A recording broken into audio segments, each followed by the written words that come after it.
in the Ghost Sky, aka Trigger. Y'all already know what it is, man. Um, y'all coming in. Um, y'all let me know exactly where y'all coming in from. Y'all hit the like button. Y'all want to donate to the channel? Everything is up in the description. Y'all want to follow me on other platforms? Everything is definitely in the description at the top of my page. All right, y'all. So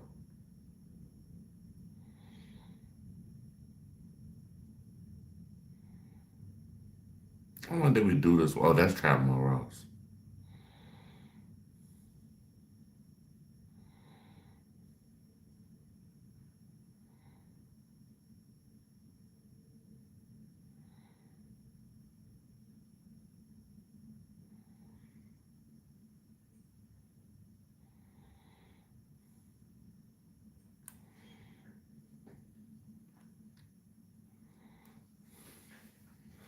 Damn, Candace Owens live now, nigga. Baby girl, baby girl.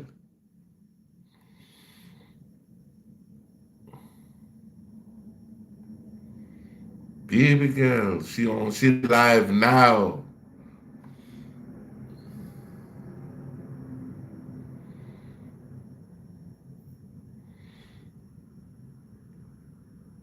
Damn, I guess we're gonna have to do Poet and Flacco.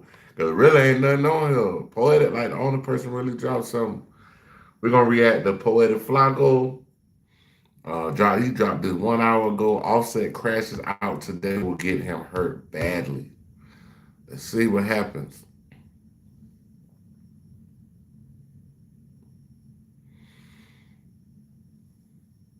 See what's going on, folks. Summit Series was never just built for the mountains. Oh, I got Summit Series in here now. Offset is crashing out online, and he just volunteered himself for some pretty serious and dangerous rap beef. Because the two dudes he's currently beefing with, they're some pretty serious gangster rappers, and he's beefing with them for what I can describe as them telling the truth. Now, the YG and Offset feud is quite possibly the most underreported rap beef, I think, in 2025. So a couple of months ago, YG released a record where YG is dissing Offset, right? YG says, "Get your tooth hit telling all them lies. You ninjas funny on the internet, you ninjas plies. The devil tried to break me, but I thrived. The ops trying to..." And then this is where you kind of start to feel like he's talking about Offset. He says, "Offset the rim so you know I'm doing fine. Stefan Diggs digging in some ish from behind." I mean, that's the absolute truth, bro. Stefan Diggs was not only digging in some stuff from behind, right? He obviously had more than one position because Cardi B is now pregnant, right? He was long dogging Cardi B. "I'm really that gangster you ninjas rap about. I keep fire on me. I'm with the clap it out." The song was months ago. We never really heard any type of public war between Offset and White. We'll discuss their beef a little later in this video. But people were calling out Offset for having energy for finesse 2 times. Something similar that YG did, but not for YG. So also the world know that he's not scared of anybody else. First, y'all too grown to be. Yeah, that was my first thing I was about to say, bro. Y'all niggas is so grown to be arguing over the internet like some little ass shit, bro. Like, kind of said these fools, "Hey man, cut it out."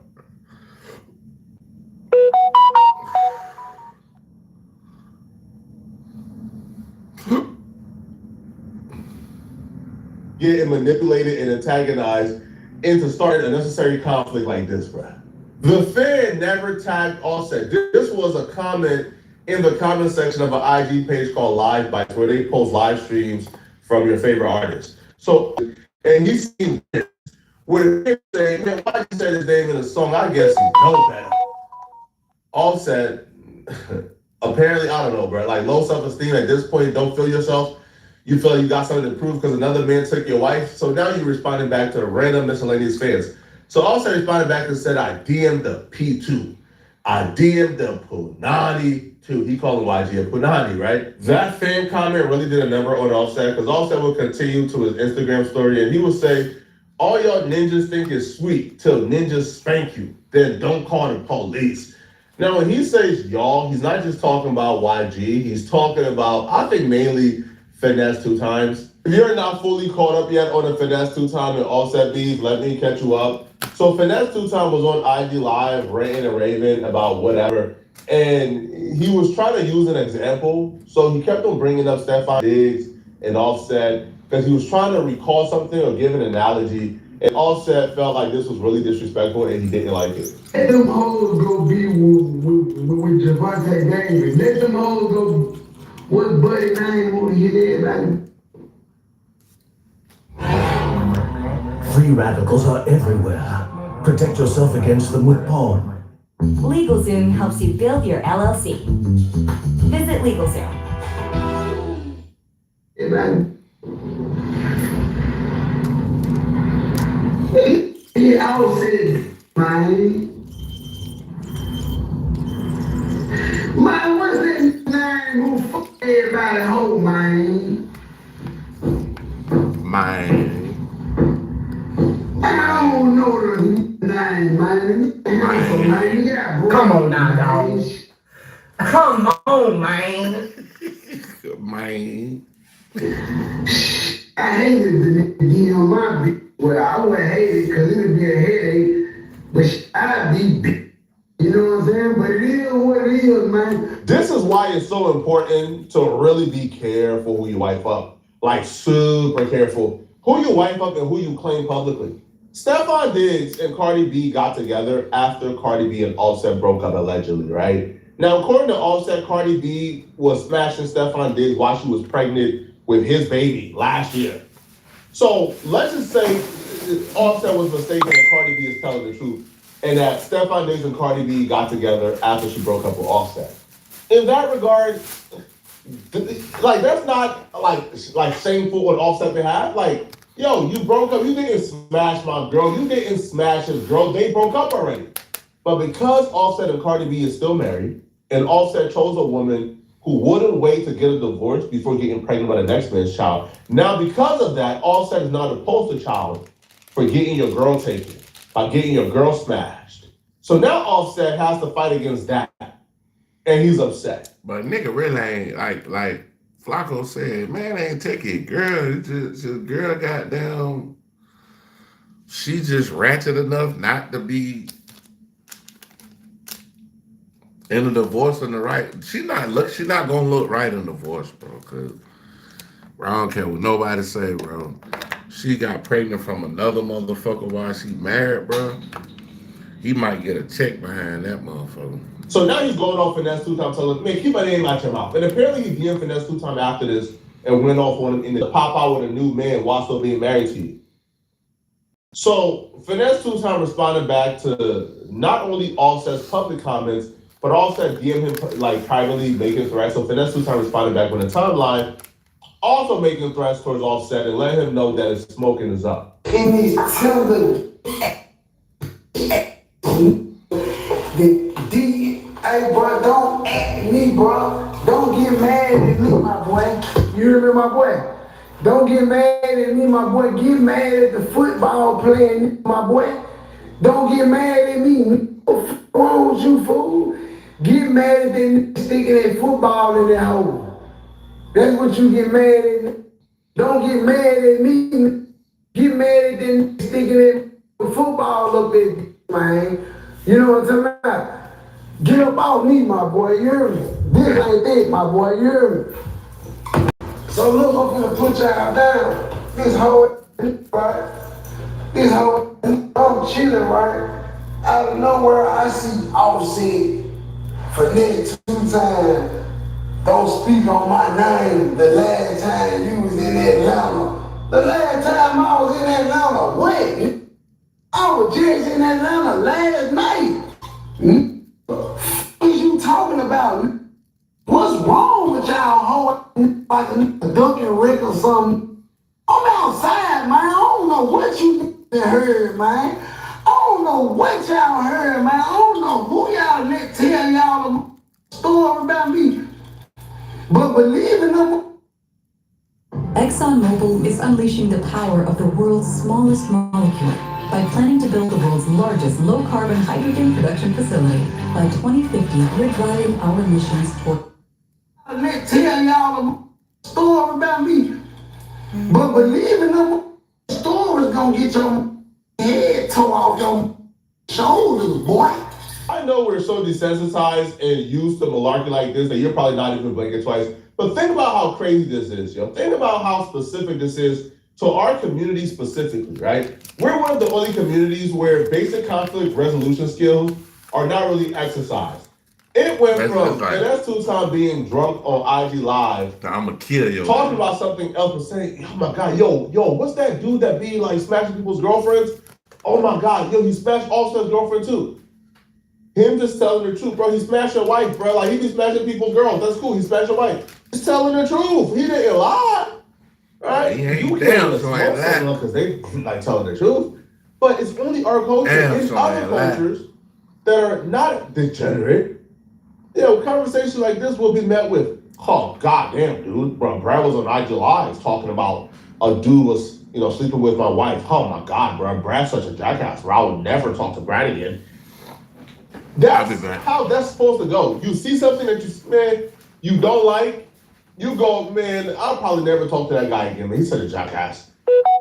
That's how it's supposed to go. You don't go from, oh, you say something I don't like about some dude smashing my girl. So now, from my perspective, I'm a DM him, threatening him, telling him the next time you come to Atlanta is smoke. So now he is taking a threat and he's heeding the warning. Now he's responding back with his own threats. And now you guys are both gonna wolf online enough to where when you see each other, you're gonna have to do something very bad to each other. And now one of you guys is in jail for a lifetime because Stefan Diggs cracked Cardi B and somebody felt the need to say it out loud. See, y'all ain't seen this side of me because I was on them Fed papers. And I already knew them folks gonna fuck me off, man, for disciplinary conduct and all that old. My eyes slap all your dreads out your head. You Bro, so he'll slap the dreads out of Offset head, bro. Like, come on now, dog. Come on, man. Hey, what's up? Everything going good? What's up, Hawkins? Where you tapping in from, Hawkins? Where you from? Like my little brother said, nigga, we done seen you 2-3 times. We done seen you 2-3 times. And you gonna inbox me. I ain't gonna even not put what you said in my DM. But you know what you said in my DM about Atlanta, nigga. You know what you said in my DM. When I catch you, you gonna have to live with that or die with it. I stamped that because you don't know me. You don't even not know me. You riding off this internet. And then look what I say to the man, what is shit? What is shit? I call this. Come on now, dog. Come on, man. I'm asking this. Then I tell him, legit, meet up and fight. Because as soon as I answer the phone, man, listen, out the blue, man, listen, I don't know what's going on, y'all. I'm gonna be real. All I know is I said something about Cardi B. I said that I ain't know, man, Stefan D, man. I ain't know the nigga name at first, man. Now I know the nigga name, man. All because of this, man. I don't even watch sport, man. But now I know the football sticking in your hole, man. It was at this point I now understand the dynamic. Remember? This video went by fast as hell. When Cardi B, we did our video last when she said, yo, Offset be her. What song? Like, Offset is gonna do something bad. Now, if it's copyrighted music, I can't play it on here. Her one day, she truly feels like her life is in danger. She said that about Offset. And we thought, man, Offset ain't tripping, bro. Like, man, cut it out, bro. Like, man, bro, you was with him for like 7 years and he ain't do nothing to you. Now he's going. But I'll be real, bro. I think Cardi B might be telling the truth, bro. I think Cardi B might be telling the truth, bro. If another man's pronouns was, man, wait, that's the guy who smashed your girl.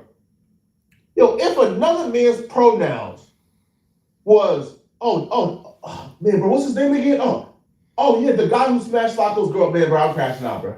Definitely can't play that. Definitely can't play that with me. Nah, that's copyrighted.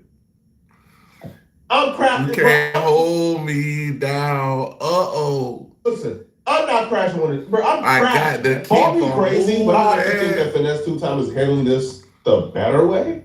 Like, Offset looks like he's trying to get on some gangster time with everybody, as y'all just heard in the beginning of this video. When we spank it, don't call the police. Spank it means when we shoot you, don't call the police. Finesse 2 Time is saying, man, let's just meet up and fight, man. If you got a problem with me, Hey, if y'all need beats, man, check it out. Lease this beat today.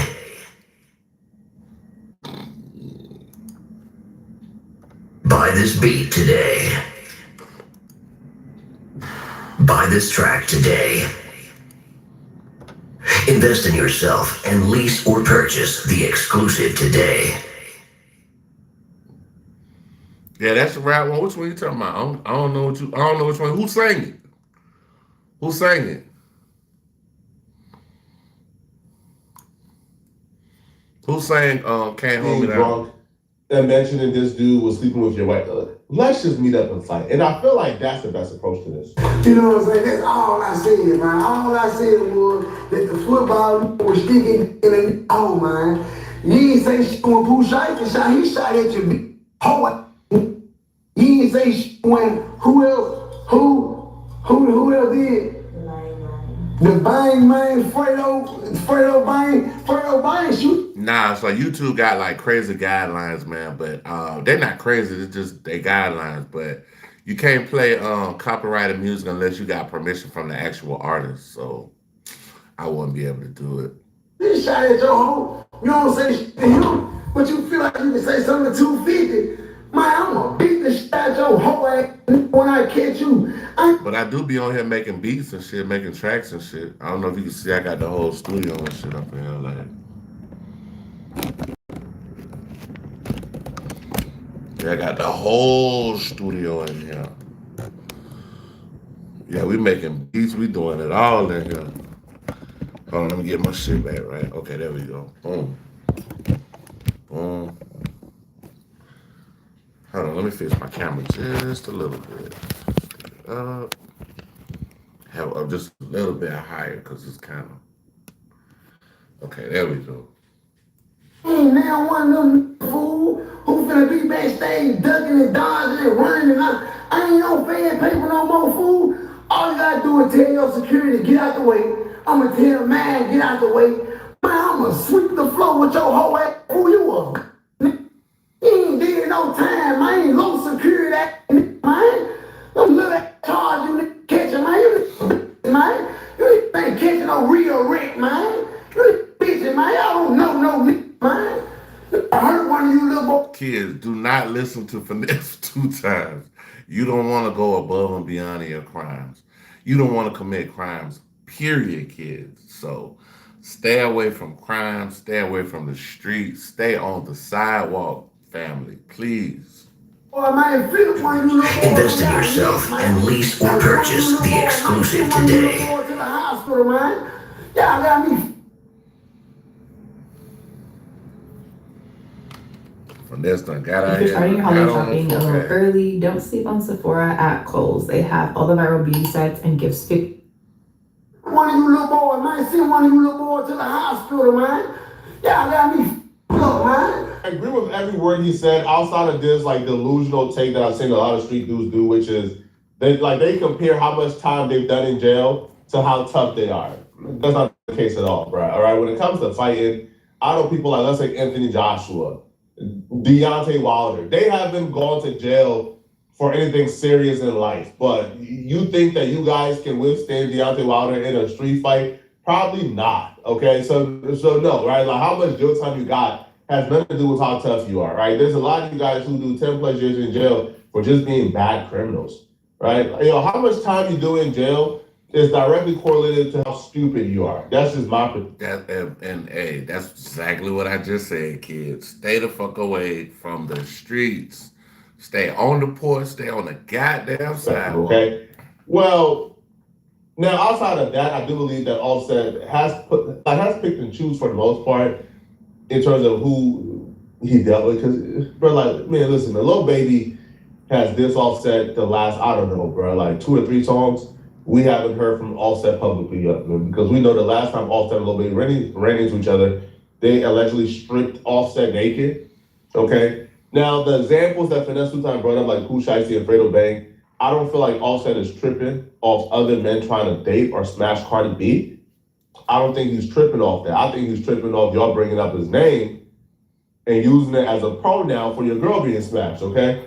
So Offset responded back to Finesse Two Time, and here's what he had to say. So Offset goes, you know, all y'all ninjas think is sweet till ninjas spank you, then don't call police. Obviously, we already talked about this. Offset goes to say, keep naming me, stand on it too. All not, he called them hoes, man. All right, he continues and he says, would I look like beefing with a BBL? Finesse Two Time did get, I believe, liposuction to This thing say he got with a BBL. get a flatter stomach. Ain't finesse itch, but a BBL. Sweet-eyed ninja, get in the gym. LOL. Okay. Bad body, that word I can't say on YouTube, but y'all get the drift, okay? Now, it looks like Offset is probably getting to the jokes, which I think is a good sign, maybe. Right? Because if you plan on doing something bad to somebody, you probably don't want to mention them publicly, which is why I think Offset probably hasn't mentioned Lil Baby, because he really wants that body. Okay, y'all let me know in the comment section, what do you guys think about this one? I'll check out your boy, Poetic Flacco.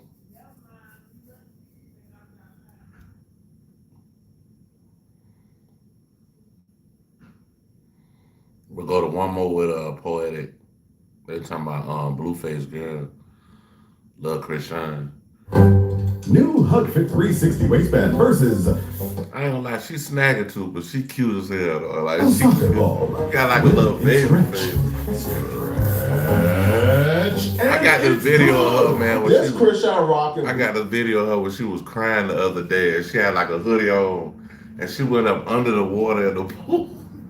Hey, bro, that was the funny video ever, bro. Blueface situation has finally got to a point where it can no longer be ignored. Somebody has to step in. Rather it's the police or somebody, something needs to be done fast. If not, somebody is gonna get seriously hurt soon. We've witnessed Christian Rock and Blueface go through a lot and have some pretty bad moments. But this moment might quite possibly be the worst and the most concerning moment in the history of Blueface and Christian Rock beefing online. So it all started at a Blueface 20v1 when he compared a woman to his son. I'm gonna swipe left. You kind of look like my son.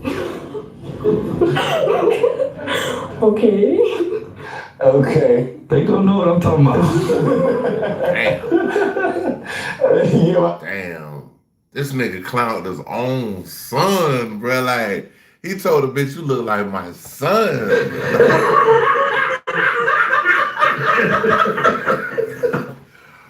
Bro, that's cold-blooded, bro. I ain't never dissed nobody that did use my turn to diss them. That's crazy. Like Junior. That was a pretty keen observation. Once you zoom in and compare the two faces, they do look he was pretty on point, to be honest. Like, he was right. Like, I don't feel like he was tripping at all. Bro, I'm not laughing at the baby, bro. I'm just laughing at the fact that this nigga clowned his own son. And, man, come on, bro.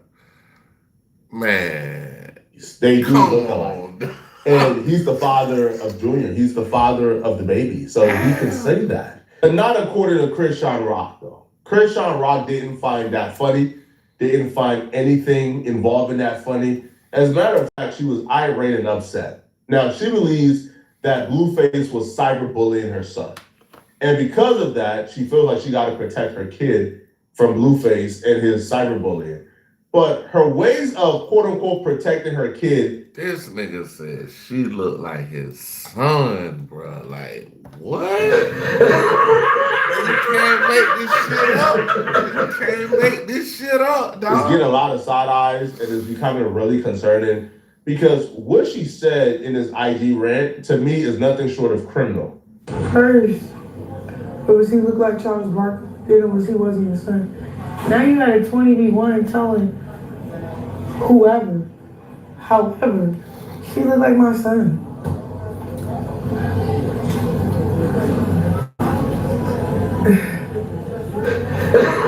You know, I think me and my son just go visit your grave one like that. You feel me? Damn. That's She said when me and my son go visit your grave one day, like she was deaf upon that mind. you trying to do right now while we living our lives separate, whatever, from the chaos. Y'all want to kill us. You know you gonna die first before us, right? God. That day coming.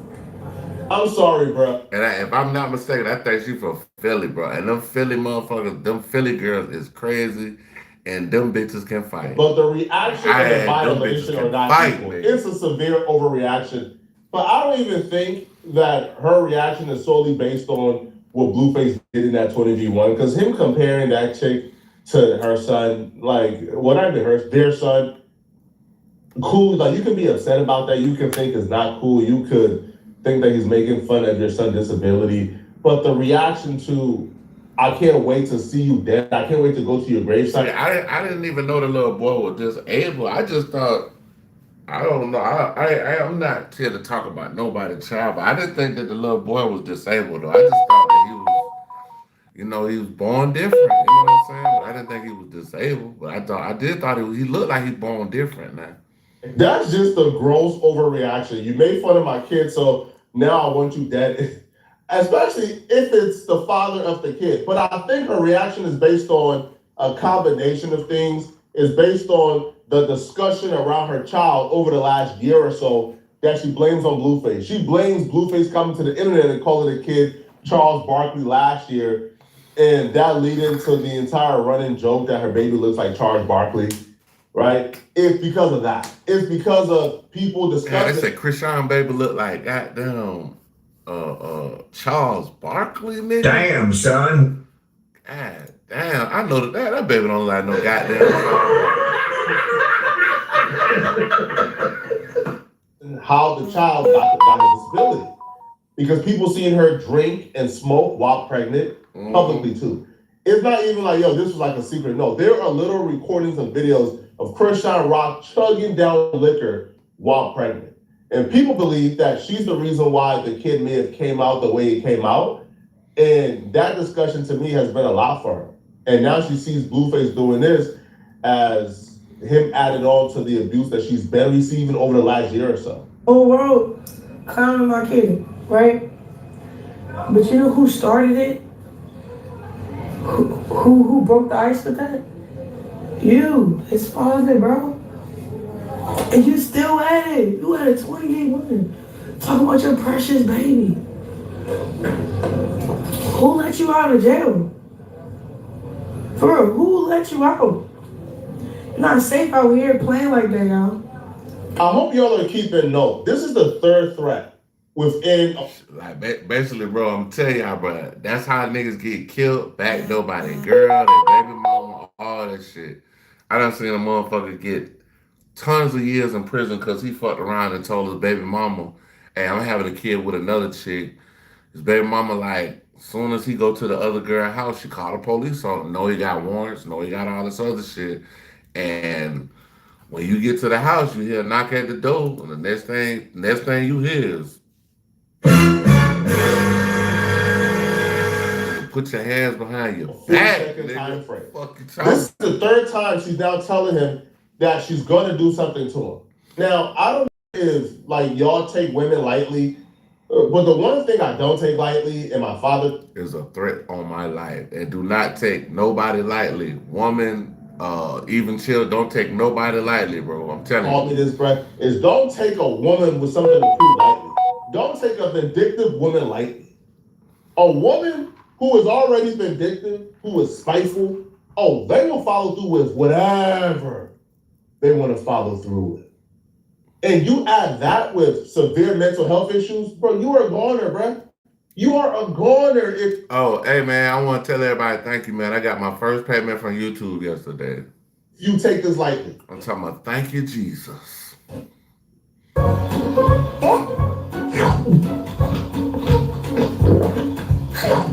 Well, my first payment. Health issues, bro, you are a goner, bro. You are a goner if you take this lightly. Bro, over my dead body, yo. You ain't safe out here. Keep playing with your kid, bro.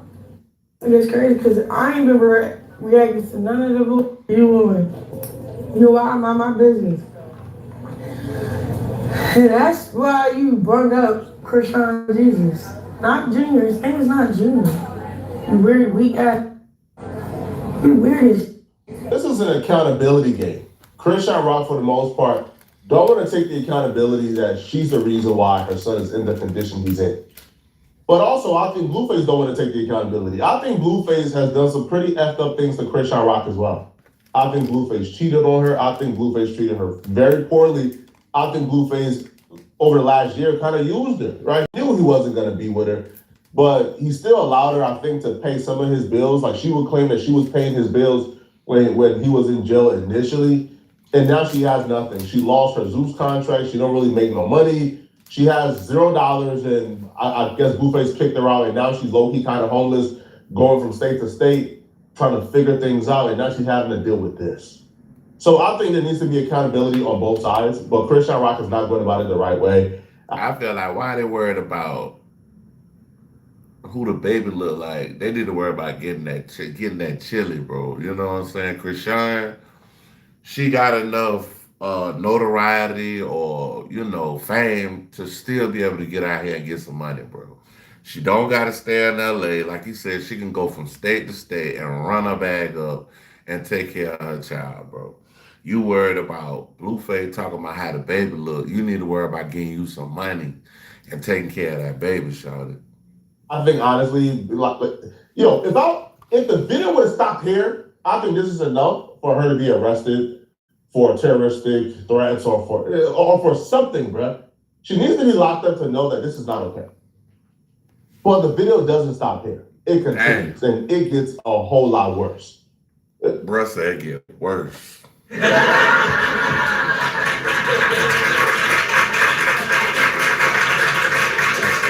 gets worse.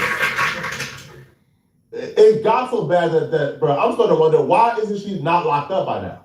G and G Herbo for advice, because that nigga about to lose his life. Keep playing with my son. Shut up. And you're cyberbullying too. That's not cyberbullying, bro. Like, that's not cyberbullying, bro. That's not. What it is. I don't want that. What the hell? I'm trying to figure out where could we come at a common ground without kids, without him disrespecting him just to get my attention. You get what I'm saying? That's it.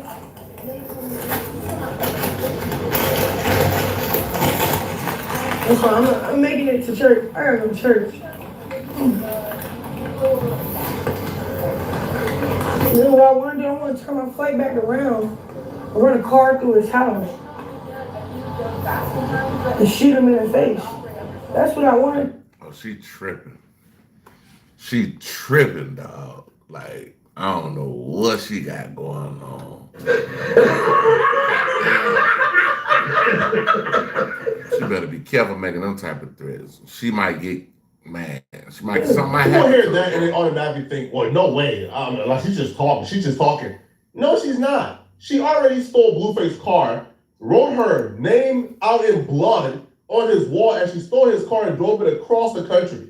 What? She took a Henny bottle, smashed it across. Oh yeah, I remember that. Left a gap. I remember when she bust him upside the head with the bottle. I do remember that. Gets big in the back of his head. He had to be rushed to the emergency room so he don't bleed out and die. That has been done at the hands of Krishan Rock. Larry Bird, the GOAT.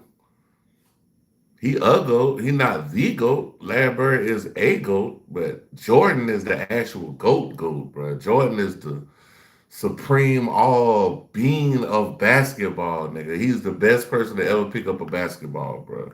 Now, you got some bad motherfuckers out here now, but I ain't never seen nothing like Jordan, bro. I grew up off of that nigga, bro. Okay. Right here, this is a track record of the Henny bottle incident that we just forget. Rock Ranger confronts Christian Rock for hitting Blueface. Oh. Where does LeBron James rank? I'll say LeBron James is in the top 10. He's definitely in the top 10. That's all I can say. I mean, it's hard because, bro, there's been some hell of a players out here. Some of the things that he's done as far as basically when it comes to being the all-time scoring leader, great. But the way Jordan shit was just too historic, and the story was like unbelievable, bro. This man lost his father, won 3 championships, sat out a year, well, retired, not sat out, retired, played baseball for a year. And the craziest thing, he hit a home run in my state, in Jacksonville, Florida. He hit a home run in Jacksonville. Came back and won 3 more, bro. Come on, dog. Yeah, 2 years, about 2 years. In the head with a Henny bottle. Christian Rock slapped Blueface in the head with a bottle of Henny. This took place in 2023, and we just forget about it. And also, we give her a pass because she's a woman. Imagine a world where a man can come online and say, man, listen, man. You close. The fuck is that talking about? Right, hey, if somebody come over here, boy, it ain't gonna be looking good for you. I tell you when that. I come back, I'm gonna come over there, motherfucker. You gonna have trouble, dog. And shoot that girl in the face. Imagine a world where a man can get away with that. If a man said that, he will be in alligator Alcatraz right now, bruh. Now he got a good point though. He got a good point though. He'll be strapped up to a chair right and can get away with that. All right, so hold on. A Henny bottle. All right, so boom. Like what he basically saying is like, bro, Blueface is. I think he on he might be on what they call it, probation or something like that. It's still got a probationary period after he was locked up. And if Blueface said the same thing that his baby mama said to him, his ass would be going straight back to jail tonight, bro. Christian Rock slapped Blueface in the head with a bottle of Henny. This took place in 2023, and we just forget about it. And also, we give her a pass because she's a woman. Imagine a world where a man can come online and say, man, listen, man, when I come back, I'm going to drive my car and shoot that girl in the face. Imagine a world where a man can get away with that. If a man said that, in the world he will be in alligator Alcatraz right now, bruh.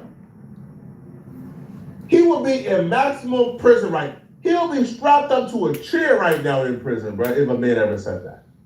But for some reason, she can say to get away with it, and we know she's capable of doing everything she's claiming that she's gonna do. For the most comfortable, luxurious, eco-friendly. Get away with it, and we know she's capable of doing everything she's claiming that she's gonna do. That's how mad people keep making me with my kid, bro. It's my only son. Y'all pissing me the fuck off. And another thing too, bro. Like shit, I got an ex-wife and a baby mama, bro. That shit, I'm not putting these folks on the internet. Y'all don't need to know who these people is. If you find out who it is, oh well, a whoop-de-doo. But at the end of the day, bro, like, bro, y'all motherfuckers need to stay off the internet. Keep your goddamn business off the internet.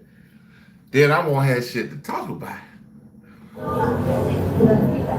I'm just being honest, bro. Because at the end of the day, how long you gonna keep cyberbullying your kids?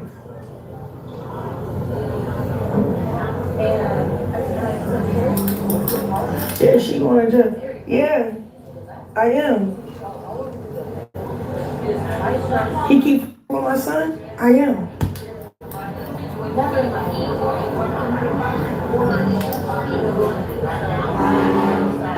And who y'all think the GOAT is in basketball?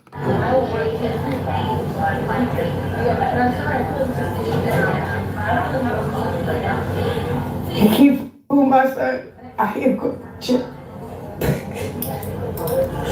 Cause y'all think this shit funny, clicks and giggles, bro. But What's up? I'm gonna take a little break from Instagram. What's going on, big dog? I'm gonna try to calm down. I keep fucking with my son, I'm gonna end up in jail. The emotion is more They need to take her phone away from her, like ASAP. powerful and more dangerous than anger is shame.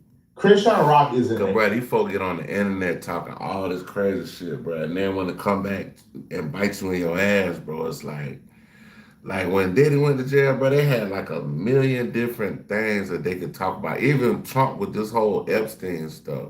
They got Trump in front of a mic, acting like he giving the mic. You know what I mean, but yeah. She's not bad. She's ashamed right now. Everything about her reaction screams shame. Not angry, shame. Because why shame is more dangerous and potent than anger is because with anger is an external source. It comes from somebody did something to you. And you don't really have to deal with that emotion when you're by yourself. If you are just angry, you can go to bed and forget all about why you're angry at 4 p.m. today. But with shame, you can't escape it. You can't run from it. You gotta deal with it.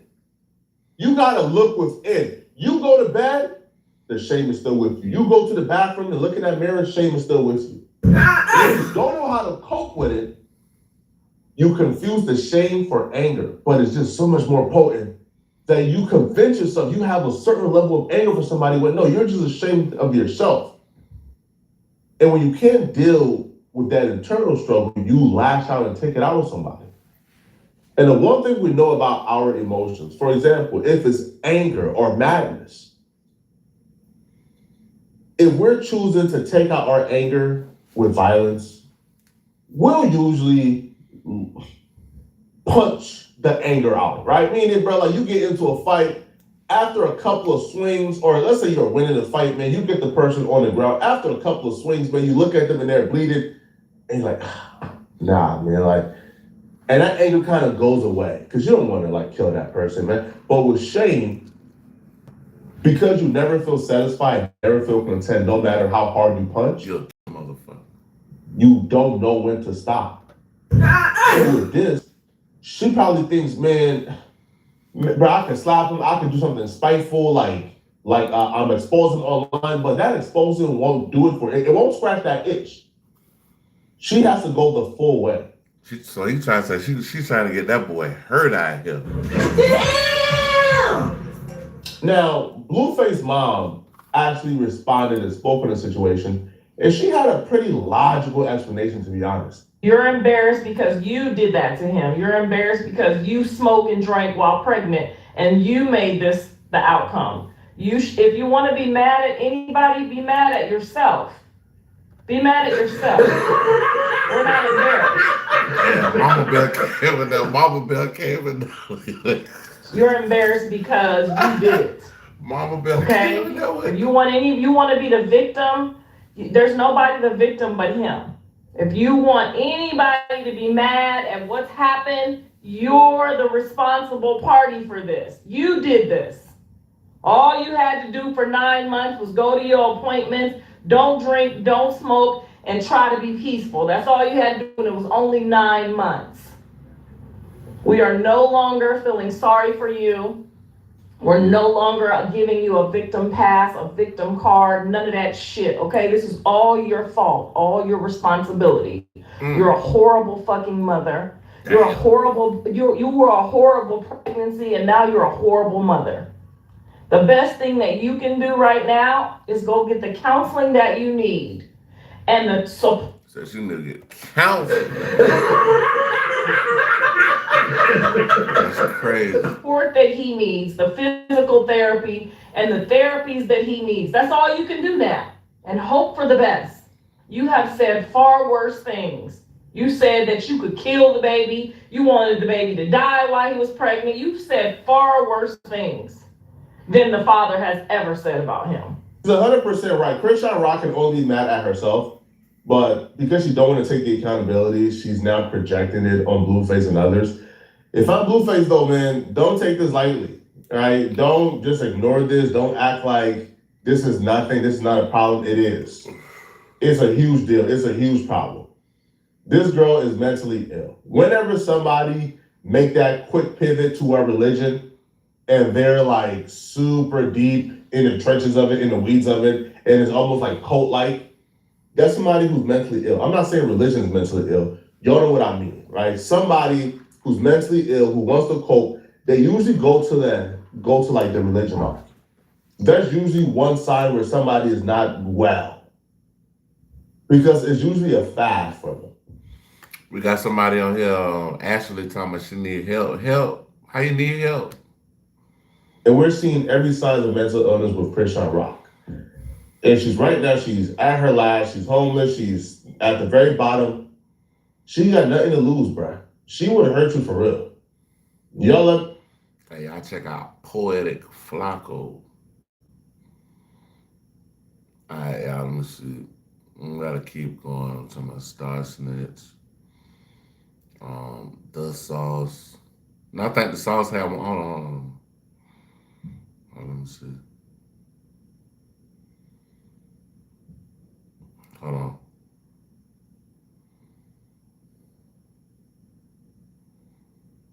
Got one with The Sauce. Let me see The Sauce.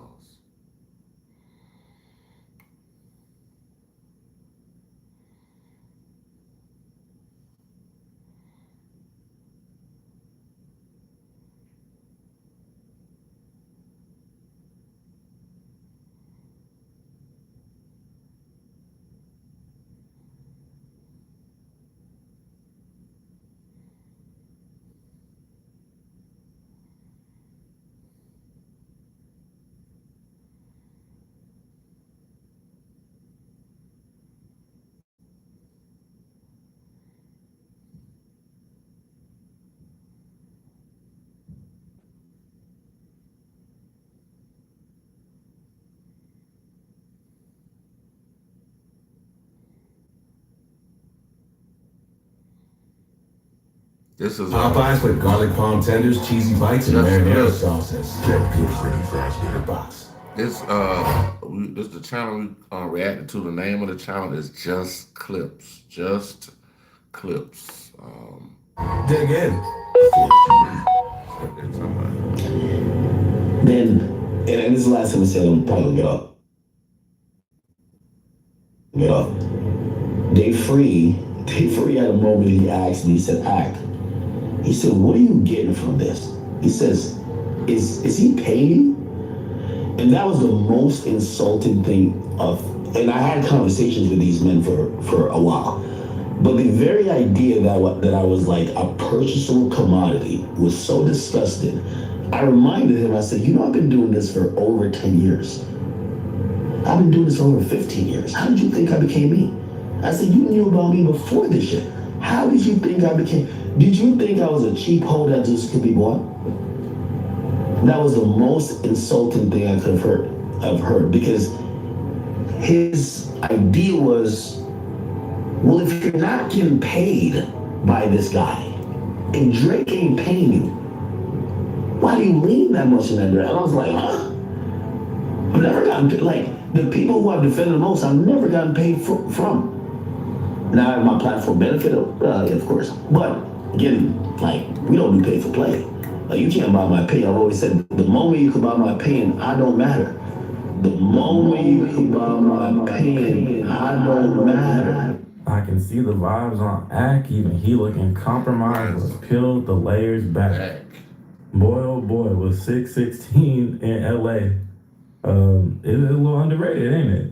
Is that line is still shining bright till this very day. Man, every song Kendrick dropped in the battle and since then after has been nothing but top tier 100%. Academics is looking very, very compromised, like compromised media.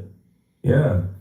He's one of those people who's been very loud and proud about his platform being, owned and ran by him. His opinion can't be bought. He will not waver off of things just because somebody may want him to. Doesn't matter the relations or none of that. Well, it looks like I'm gonna call them Wackademics. It looks like Wack 100 has cracked that code. It looks like he's found a way to compromise Act, and it's shining bright. It's in 4K. Okay, unlike that clip that we just played from that that diabolical post Kendrick Lamar concert stream. Yeah, the way he's sitting on that couch is crazy. But so academics, I won't say his opinion or his movements on his platform is essentially bought, but it's directly influenced by Whack 100. And the following clips, you'll see what I mean by that. But basically, Whack 100, he's kind of bartered his way into influencing academics' decisions. Okay, so Whack ran his whole I got paperwork on T Grizzly play, of course. That this has been Whack got paperwork on everybody. Now like he's the prince of paperworkism. Cause this man got paperwork on everybody alive. I ain't seen none of it yet, but we'll see. Developing over the past 20 days at this point on various platforms, but it's officially kind of reached a halt where Whack 100 is sending around orders to his media kind of like. Oh, appreciate that, man. Yeah, I ain't never gonna stop, bro. This, you know what I'm saying? It's a lifestyle now, bro. Just having fun, chilling, bro, on the internet, cooler, bro. Just going nuclear. We gotta react to this. Lackeys, if you will, the people that he has influence over for various reasons that I'm not gonna speculate too much on, but essentially, he kind of offers protection or some type of street credibility to them. I know he's been proud recently about being the guy who's feeding Flacco information directly from the streets. His words, not mine. I guess he's friends with academics. What does that friendship entail? Only those two would really know. But, they popped out of the Aiden Ross stream together. So it seems kind of mutually beneficial where Ack is putting Whack in spaces where no wall. usually want to reach. And yeah, you gotta keep going, whatever you gotta, whatever you do, man. Whenever you get up every day, just make every day count. You know what I'm saying? Don't count the days, make the days actually count in your life. You know what I'm saying? That's what, any man that moves a mountain starts by carrying small stones.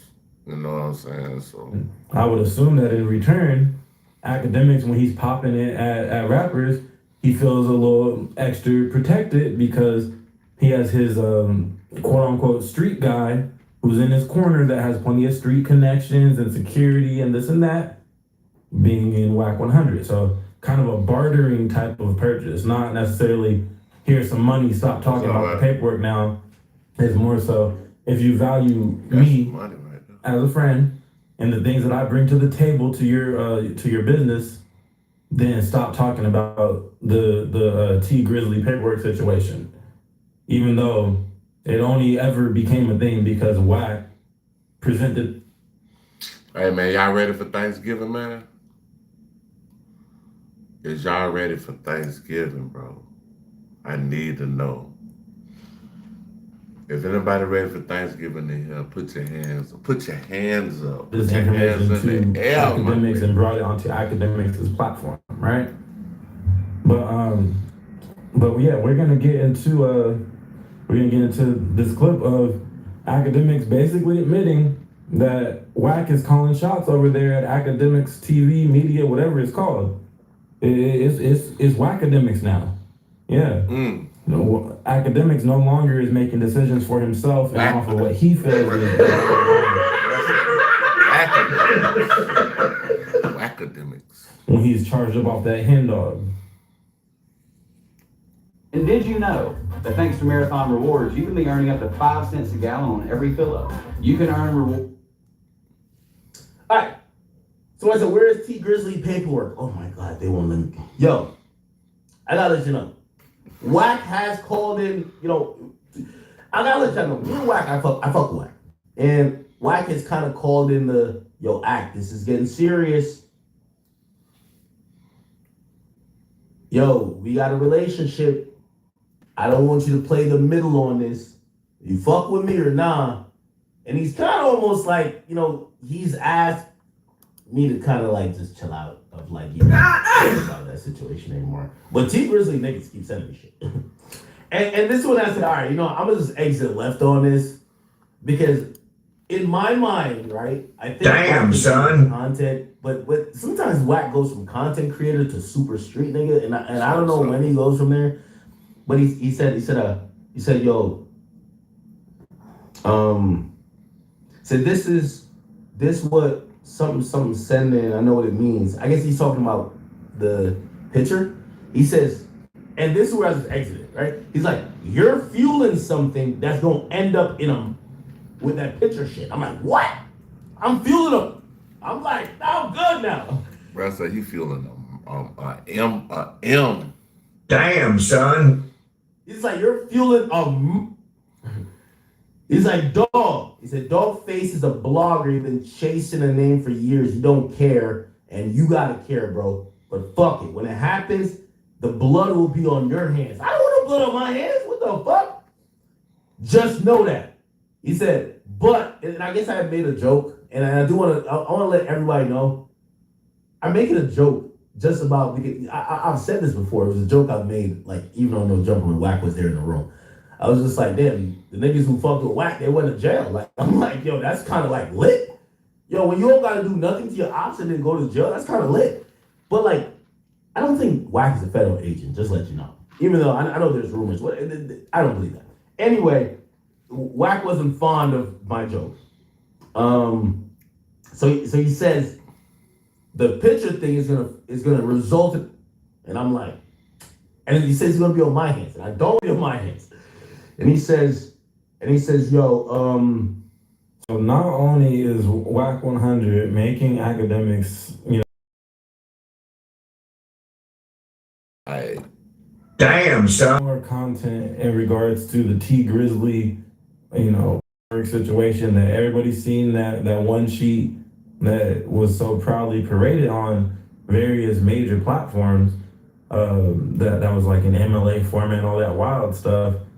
So he's making him stop running content on that, and he's also making him apologize for jokes. A joke that was said in front of his face, mind you, in person, that he could have checked then and there. He decided to instead check Trap Boy Ross in that big link up video around the Rolling 60s Rico case.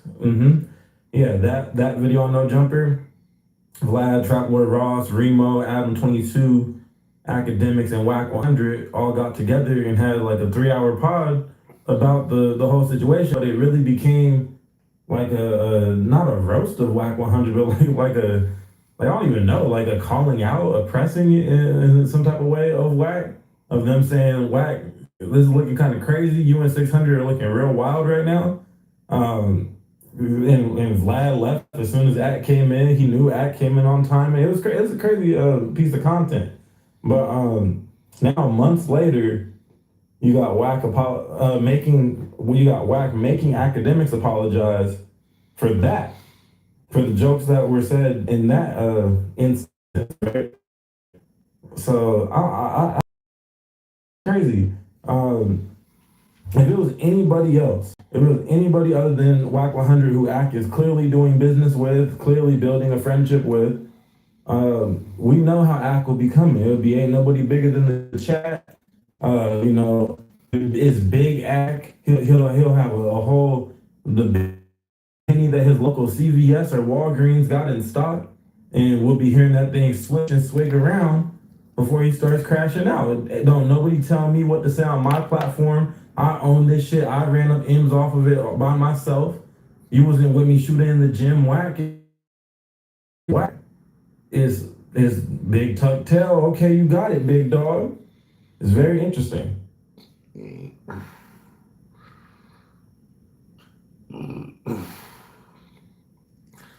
Kendrick said it. Yeah, whatever their little barter agreement is obviously very valuable to academics. Possibly even more valuable than money. You know what's more valuable than money that sometimes money can buy? Sometimes clout, notoriety, business deals can buy as well. Protection. I'm just saying. Crazy. He says, but please refrain. He says, you can't joke about me about no fan shit. I get my info the same way you get it, and anybody else in the public gets it. we get it from public record. And I do agree with that. For the most part. Because sometimes they send me stuff that I can't verify. I don't know. But then he says, act. He said, do I look stupid? Detroit can't build Detroit. That's why he wants me to build this guy. So, because I was trying to tell him, I'm like, yo, honestly. He's not lying. Detroit can't build Detroit. Now, that is a true statement because Detroit look like Hurricane Katrina went through there. You could literally buy a house in Detroit for $1 because they need people to fix the properties up that bad. I cover rappers. And I guess what Wack is saying to me is that, yo, you keep bringing up this dog face guy. Nobody cares about him. If it was T Grizzly, we would get it. And I told Wack before, I said, yo, well, T Grizzly's putting dog face as his mouthpiece.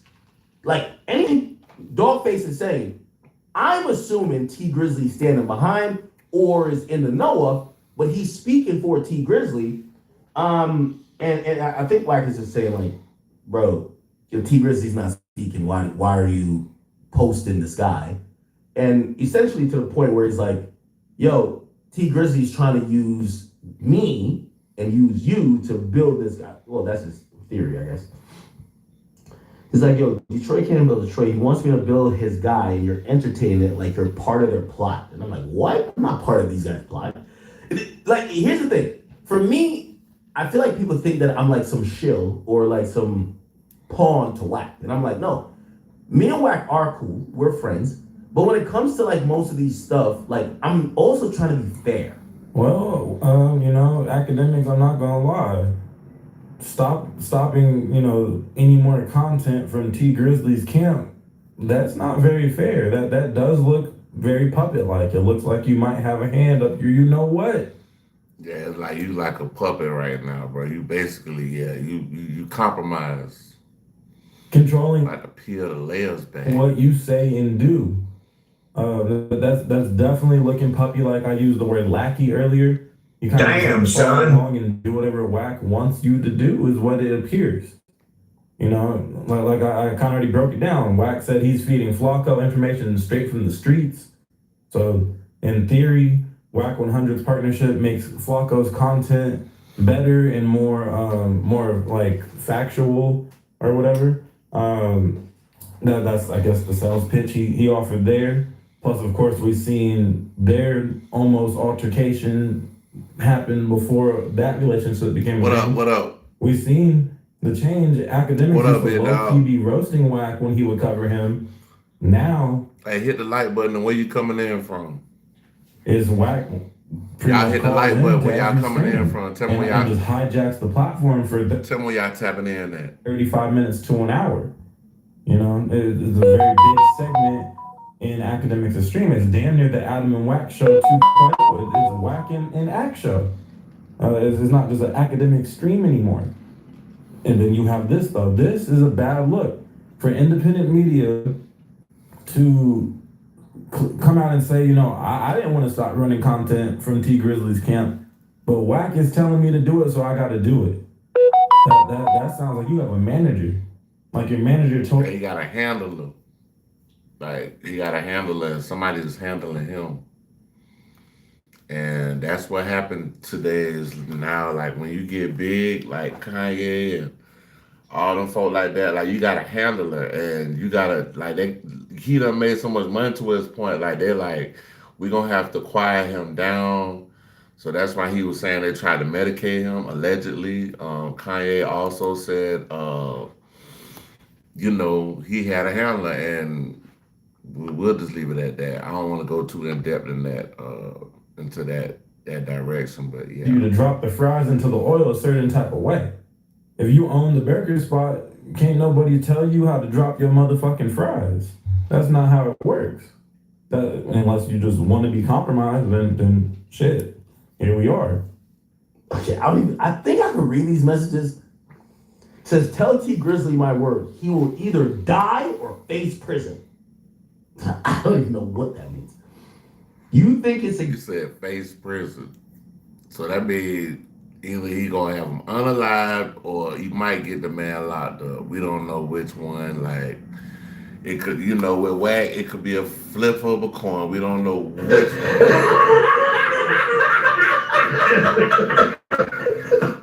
game, and I see now you're playing with them. I'm like, wait. I'm not playing with all of them. Pause. Say, I'm not a rapper. They want to play. Let's play. I'll make sure you're in it since nobody cares. Fuck it. They want to play. Let's play. I play all the way out. I'm telling you, stop letting these dudes use you against me. And I'm like, Wheatley Vodka. Perfect. This one goes out to the Stars and the Stripes. American Backyards and Vodka.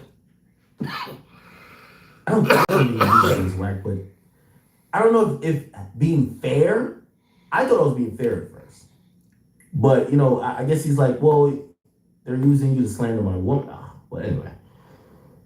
And, all right, some of these stuff I won't read. And I told him, I was like, yo, Wack, if you really think it's at the point of life and death where you're like, there's a murder about to happen, I'll kind of back up from this situation. I really don't want to keep talking about a situation that you're telling me. And Wack Wack just be barking, dog. Like he just be, you be barking, bruh. But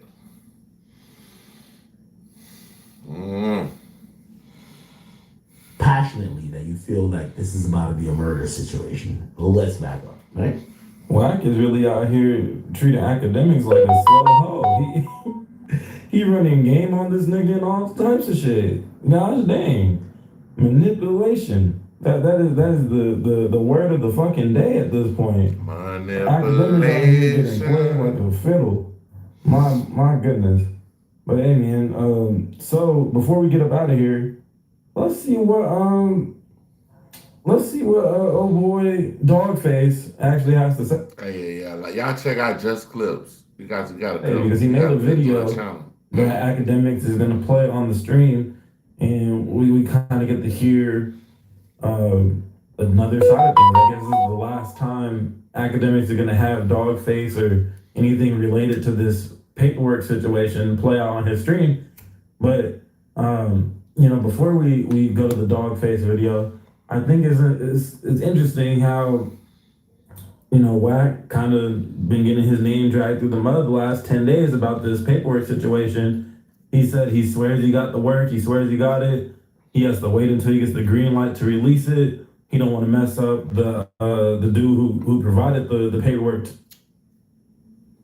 Bruh, Wack always say he could just call down there and get the paperwork.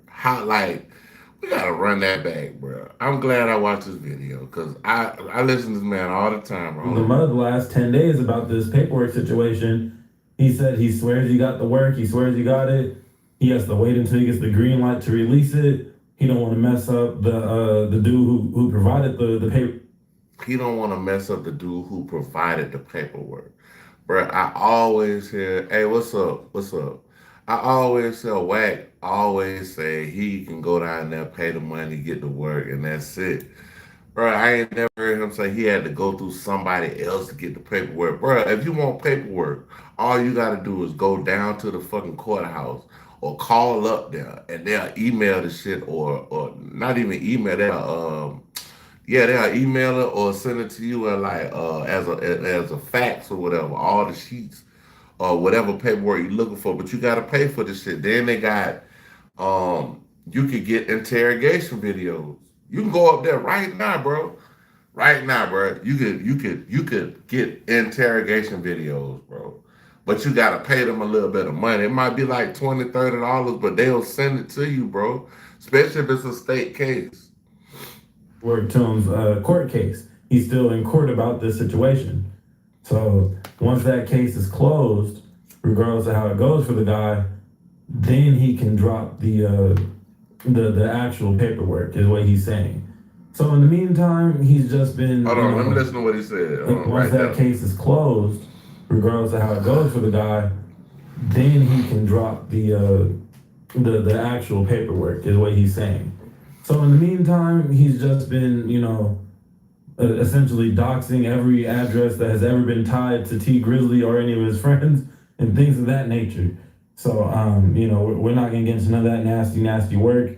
And academics should actually protect his platform. So you can't just be dropping niggas' addresses on your platform in big 2025, my boy. Even if not you directly doing it, that's something you can't really condone. But Yeah, basically, Wack has scared Ack off of the scene on this one. He's making such a big scene about it that he's saying, hey, is it worth it to you to still keep running this content? Because if you do keep running this content, you're complicit. So, you know, that Wack is... See, Wack is really good with words. Wack out talk like the nigga mouthpiece. Now ain't like he got a mouthpiece on him, bro. The man can talk, bro.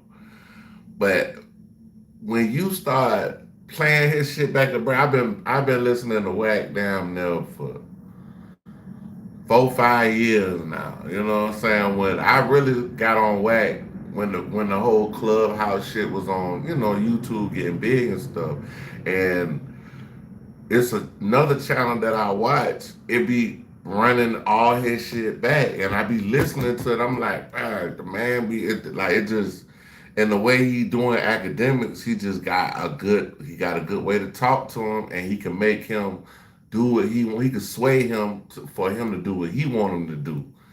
He told the man, hey bro, if you don't stop talking about this, old boy finna get knocked off. What? Where the fuck you? So that mean you gonna knock him off if he don't start talking about it? Like, what? I don't get it. Wack is out here pulling the strings on this boy academics, man. Sad to see. You know, I'm kind of hater love when it comes to academics content. I've said that since the very first time I've covered him. But I don't like seeing people, you know, lose their opinion, especially when you have an opinion-based platform that you built to be one of the biggest in the world. To see that your opinion can be bought, bartered for, controlled, and, you know, for lack of a better term, compromised, it is a sad day for independent journalists, bloggers, content creators. Yeah. If you have crayon on the wall, don't panic. Here's how to fix it fast. Grab a cloth and some white toothpaste. Get your cloth a little bit damp. So I don't know if y'all know, if you are independent. Poetic Flacco, pussy ass. Them niggas Okay, check this out. If you are independent, he going off on Poetic. But if you are independent, bro, like, you got like really everything is really in the ball is in your court. You don't have to share the ball with the record label, the marketing company. If you're doing everything by yourself, bro, it's gonna always work, bro. It's gonna always work. You know what I'm saying? And it's gonna, in the end, the draw is gonna be bigger than if you sign to an actual label deal, 360, all that shit right there, bro. Cause it's like them 360 deals, bro. Basically, bro, they own your fucking likeness, nigga. They own your fucking likeness, nigga. Like you as a person, they own you. In one word, it was strangely silent from Flacco land and from City Nash land about the whole thing about Wack 100 producing paperwork on T Grizzly. They hadn't said a word. Go back and look at their pages. This shit has been national news. It's been all over the blogs, all over YouTube, all over everything. City Nash didn't say a word until today. Poetic Flacco didn't say a word until a couple of days ago, and they spoke on the airport shit. They didn't speak on the authenticity of the document, or lack of. They didn't speak on the authenticity of the second document that he gave academics, which was a Court of Appeal document for a crime that Tony the Tattletale hadn't even been indicted on, hadn't been arraigned on, and certainly hadn't been found guilty on. They didn't speak on how that paperwork could not have been yet. So how the fuck you get to a court of black men? They missed that point. And look at how these niggas are grabbing hold of shit right now. They're grabbing hold to whether or not it was gangster or not for somebody to snap a picture of Wack 100 ass and his funky ass hole. Okay. I mean, White doesn't like stop. Yeah, he going to look out there too far. Like you talk about the lady, like you know that they're like you've been up on, you smelt her. You say she funky, nigga. I don't know about it. Is she funky? Like, where the funk at, my nigga? Like, I mean, shit. Disrespecting this queen. That's not your wife. Your wife ain't. Oh man, I feel like you should cut this off. And Kimberly, bitch. Kimberly was in a. Okay, yeah, let me cut. Full time, because that's Kimberly. But back to the point. The point is, Poetic Flacco didn't say nothing. Sadie Nash didn't say nothing at all, period. But they grabbing the story about whether or not it was gangster or not for somebody to snap a picture of Wack. I want y'all to just watch how this shit go, right? They were given orders and instructions to say nothing because they're afraid of Wack. They're some coward, bitch-ass, cur-ass niggas. But the whole picture, that's... But see, the reason why they really scared of Wack, because Wack got like a machine behind him. You know what I'm saying? Like, he got a whole bunch of people that there, like all this paperwork there, like he'll have somebody else just get that shit. But like for me, if I was doing it, I would just do it like for myself. I would do it for myself. I wouldn't have nobody working under me. You know what I'm saying? Like everything I do it on my own. All these little videos you see I be doing this shit, I do all this shit myself. So it's like, it's different, bro.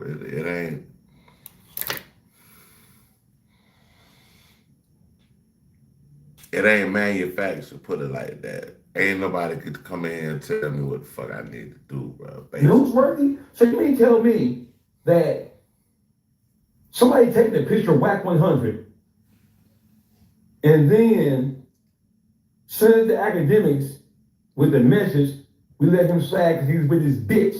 That shit is more newsworthy than whether or not T Rizzy is a snitch.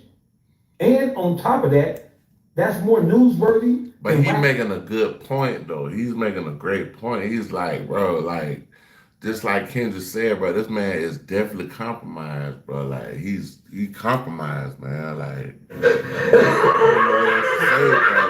Like, this shit is hard to get around, dog. They put out 2 pieces of fake documentation, an investigation report that was debunked, and a California State of Appeal Second Division of a crime that Tony Johnson, Tony the Telltale, is appealing, but he's never been found guilty. How can you appeal something you ain't never been found guilty on? You mean to tell? This man said he wasn't even found guilty on it, but he said he appealed. Wow, this is interesting. This airport bullshit is more Definitely important or more newsworthy than that? Nah. For the most Definitely luxurious, eco-friendly, and affordable, handcrafted American. He made several valid points, in my opinion. It does appear a little strange if you aren't tapped in with the space. How the names that he's going at, academics, I don't really follow any of Sadie Nash's content. I know he has a pretty substantial following, but I've never tuned in. But so Flacco, Sadie Nash, and academics all kind of picking and choosing which media to run content on, or which what Wack 100 related news to run content on, and what stuff to ignore and just kind of sweep under the rug, so they can keep their relationship with Wack 100 a positive one, right? But if you've been following the space closely, like myself and like many of y'all that are listening to my voice right now, we all know. I check out Just Clips. Oh, Flacco been in, figuratively speaking, in bed with Wack 100 for quite some time now. He'll do pretty much whatever Wack asks of him, as far as content shit goes, because for whatever reasons they have behind the scenes, he obviously finds a relationship with Wack 100 to be beneficial. Academics, looks like he's fallen into that same boat. Because he used to put his foot down on stuff like this. Is it like...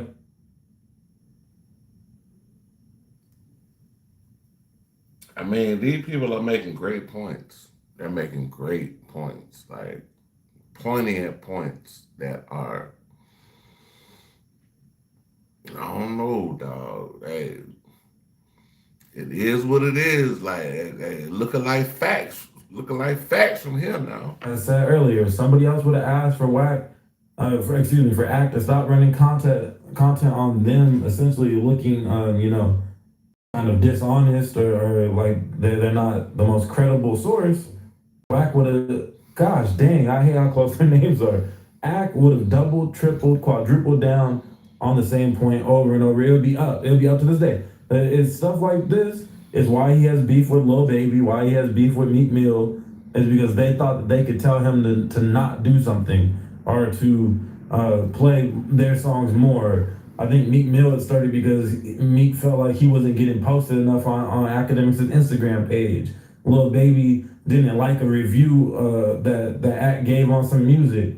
So people have tried to bully Act into having favorable opinions or actions before, and instead of folding and conforming to them, he did the exact opposite and stood 10 toes, even if it's against alleged street niggas, and he's just supposed to be a square like myself. But now, for whatever reason, Wack got Act moving different, and that's why it's looking compromised, man. Got to peel the layers back. Got to peel the layers back. Oh, what if he was saying you got to peel the layers back because they're talking about, It's not looking good. It's not looking good. Some people are saying this might be the real beginning of the end of Academics' platform. I don't think that's necessarily the case. I think Academics has a solid enough core audience to where he'll always be able to pull decent numbers on his content. But as far as people just tuning in religiously, if you will, yeah, that might see a little bit of a drop from more of the fair weather fans. But as far as core audience, he's put up so many numbers over the years. He's always going to have a certain core. But I don't know. I'm not Nostradamus. Everybody falls off eventually. It really just depends on how you care about him standing on business. Well, maybe he'll just get into a beef with and all will be forgotten in a month. Who knows? We'll have to wait and see.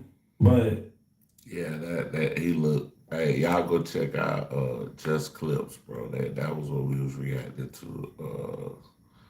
That was some good content. I can't do Candace Owens because we'll be done banned the hell out of town.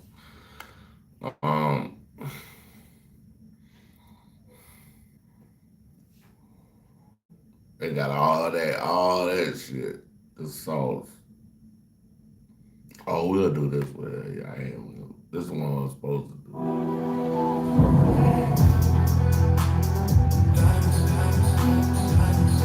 Hey yo, thanks for tuning in to. Alright, so check it out, y'all. This is The Sauce, the channel that we're reacting to right now. The Sauce. Talk about Timberland final warnings from celebrities. And basically now, like, I really can't even see it as a Timberland thing. All I can see it as is a technology thing. And this is The Sauce, Celeb Sauce 2124. And basically, I've been talking about this AI shit, bro. Like, I've been talking about this AI shit, like, heavily. I've been talking about it over a year ago. So it's like,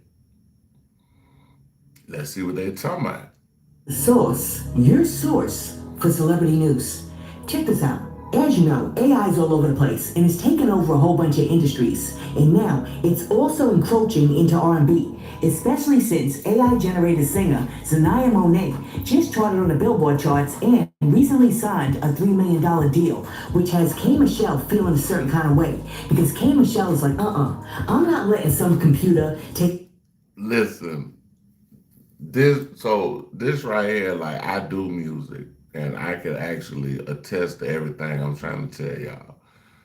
This ain't nothing but, like, if she's a singer and she's singing, like, this ain't nothing but, like, auto-tune to 1,000. You know what I'm saying? Like, I use auto-tune sometimes when I record my music, bro. Like, this shit, I use artificial intelligence to make music with too, bro. Like, this is not nothing new. My job away. AI got me fucked up. On top of not only not using a voice, y'all not using writing either. You can lie and say that you're making these poems. Y'all was putting y'all putting these one lines into an AI. And y'all are even having the people write the songs for y'all, write the lyrics, and make the music. It doesn't matter how great of a robot you are, you'll never have a soul. And you'll never have that type of thing. So I don't take. She said you'll never have a soul in this bitch. She don't like that AI, bro. She don't like that. I stand for a lot of things. I mind my business because I have my own issues in life and own problems. I got a lot of problems and issues in life.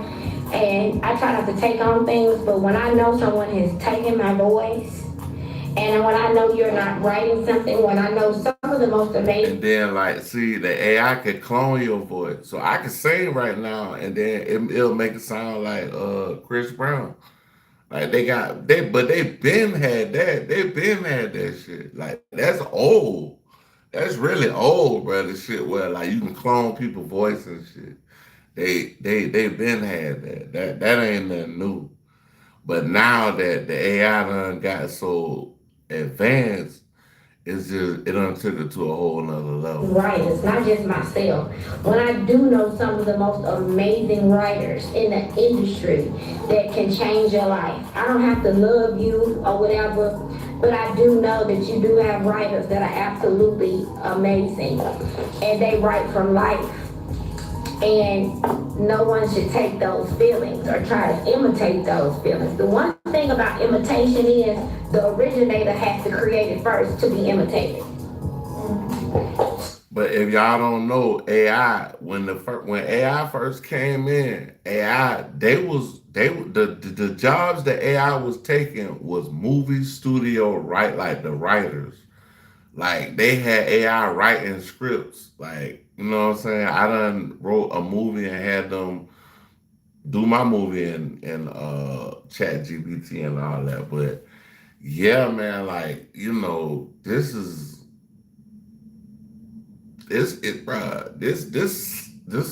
almost like the science is so good right now. It's almost like science fiction. So I do know that.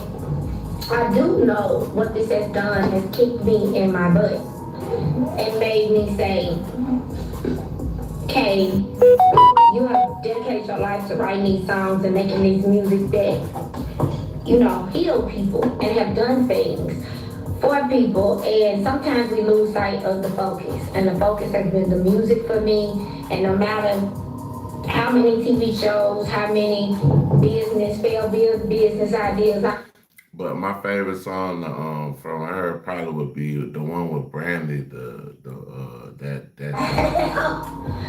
I still am a writer and I still am an artist, and I feel like I got some downtime through the holidays, and the holidays bring a different feeling, and I feel like it's time to write. It's time to write some songs, and a real writer without a computer will write real songs through real situations. And I feel like Monday morning, it's the time. Ooh, don't steal that AI Monday morning. Listen, do me a favor, hit that like button, and if you're not subscribed to the channel, why don't you go ahead and do that too? Okay, so this is what's going on. K. Michelle believes that the people who created the app that content creators are now using to produce AI-generated artists and songs actually used her voice as one of the templates to train the algorithm. Therefore, she believes that the AI-generated female artists like Zania Monet are simply a reiteration of her voice, vocals, cadences, and riffs. And because of this, K. Michelle now says that she's thinking about suing. I'm a writer. I can sing it. You know what? I don't need nobody writing enough songs right now. I got so much built up tension, AI people using my tones of my voice and all of that. Now I got to go find a lawyer.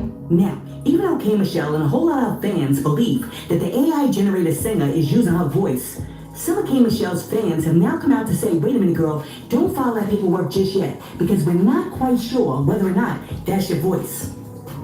You know what? I was just sitting here listening to Zania Monet. Yeah. And then I was watching some videos earlier, and I seen the whole K Michelle thing about like people saying that it's K Michelle voice, like the AI person voice model after K Michelle. I don't think that's it. I listened to Zayn Monet, and I am a K Michelle fan. Since I am a Zayn Monet fan. It's the writing. It is the writing. It's the lyrics. It's the lyrical content. That's what it is. Like, if you are a K Michelle fan, K Michelle she writes like poetry. Like, she really tells a story with her lyrics. She goes in, she tells a story. She's like the only R&B artist that really like tells a story like she tells it. And the way she tells her story is straight like poetry. Like, she doesn't, when she sings the full word. She don't chop and cut and turn them into M and things like that. So Zayn Monet, the AI, sings the full words. So I think those are the similarities that people are getting, but not really understanding, and that's why they say this model after K Michelle's book. This nigga said K Michelle. Like, I don't know one K. I just know her name. I don't know one K Michelle song. Period. Like, on God.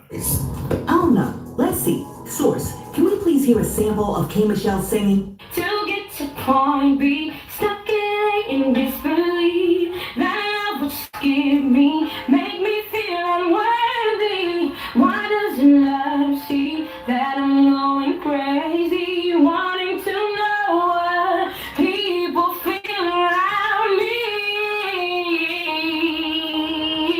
Alright, so now, Source. Can we please hear the AI singer? Asked for so little and still got less. Didn't want your money, just your respect. I mean, it's the way that the AI is singing is. Hold on. Okay, so the way that the AI is singing clear, like you can hear every word that the person is singing.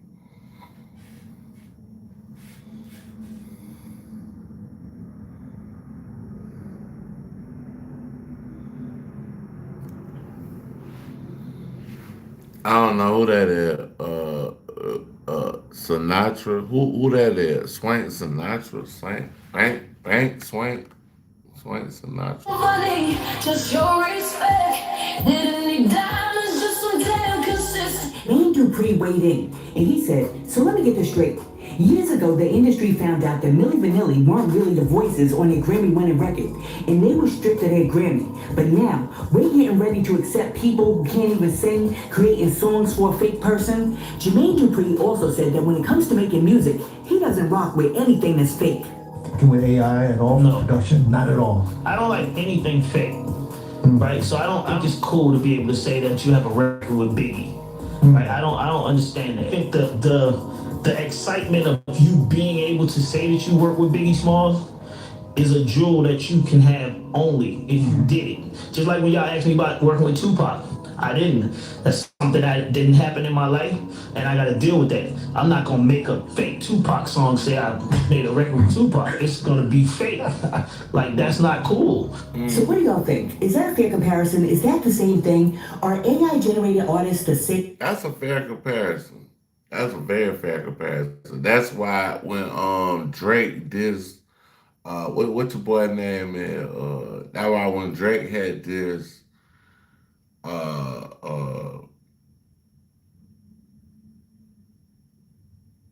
Kendrick, and he had the damn AI with the Tupac and the Snoop Dogg, and he had that shit. He put the AI on that shit, and then he had the last verse. As Milli Vanilli? And also, let me ask you this. If an AI-generated artist like Zanaya Monet hits the top of the charts and stays there for a couple of weeks, should that artist be eligible for a Grammy? I was talking to a Grammy Award-winning producer about this whole thing, and he said actually they should be eligible for a Grammy, but what they should do is create a whole new category for AI songs. For example, you can't have Zanaya Monáe going up against Beyonce for Best Album of the Year. But what you can do is have AI artists like Zanaya Monáe compete against other AI-generated artists for Best AI-generated Album of the Year. According to the music producer, that right there would be fair. But somebody who believes that there would still be a problem even if you did it that way is Isaac Hayes III. Because the other day, Isaac Hayes III jumped online to point out a major problem with some of these AI-generated artists. And what he found is, when he was using the same app that Zanaya Monáe's creator uses to create her songs, and he typed in a few prompts, like give me a black woman singing an R&B song, the app actually generated a song that used a voice that sounded almost exactly like Zanaya Monáe. I'm about to show you the flaw with AI-generated artists like Zanaya Monáe. This is Zanaya Monáe's song called Daddy. Take a listen. Do you see me now? Do you know the pain your absence caused? Trap more gang. Up. Carved out. I wonder who I'd be if you stay by my side. Here's a song I just created with Suno using some prompts. And this is Zanaya Monáe too.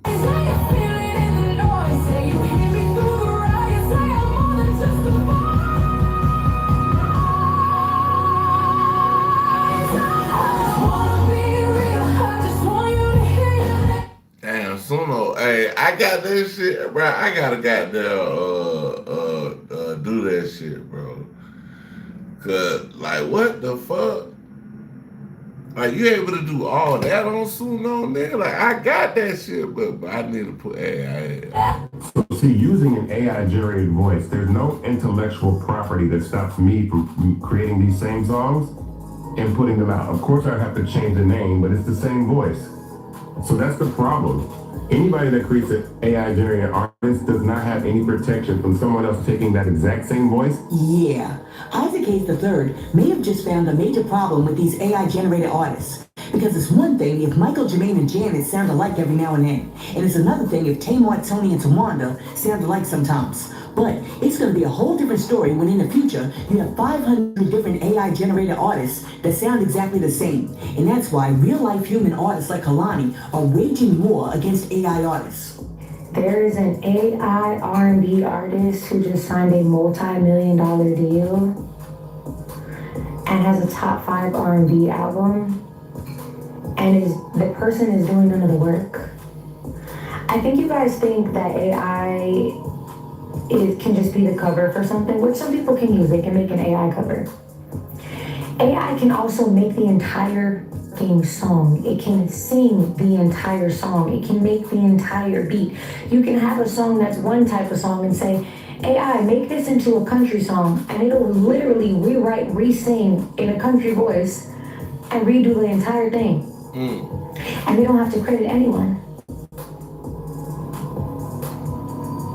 This is so beyond out of our control, and nothing and no one on earth will ever be able to justify AI to me, especially not fucking AI in the creative arts, in which people have worked hard for, trained for, slept on the floor for, fucking got injuries for, worked for their entire lives.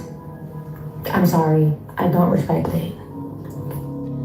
Now, despite the fact that K. Michelle, Jermaine Dupri, Isaac Hayes III, and Kalani seem to have a problem with the AI.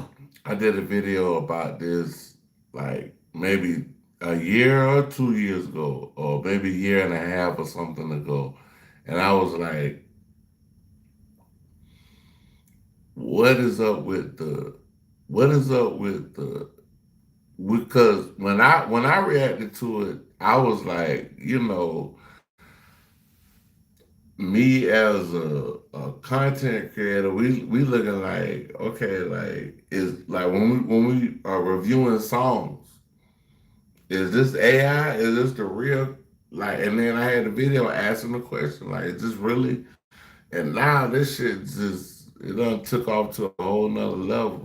Music producers like Timbaland are embracing the technology. As a matter of fact, Timbaland just debuted his own AI artist named Tata. The Grammy Award-winning music producer Timbaland has been getting a lot of backlash after announcing that he's working with an AI artist. He launched Stage Zero, which is an AI entertainment company that he started after working with an AI company, Suno. And he signed an AI artist that goes by the name of Tata. He says he's creating a new genre of music called A-pop. I'm guessing the A stands for artificial. He claims that the songs are made by putting demos into Suno, and with the push of a button, a new song is created with vocals, melodies, and music without an actual musician or singer. Timbaland says that he's not just producing tracks anymore. He's producing systems, producing stories, and producing stars from scratch. All right, so after Timbaland announced that Tata was going to be his new Aaliyah, a whole lot of people had a problem with him because they were like, yo, why are you out here producing AI when you can be out here producing real people?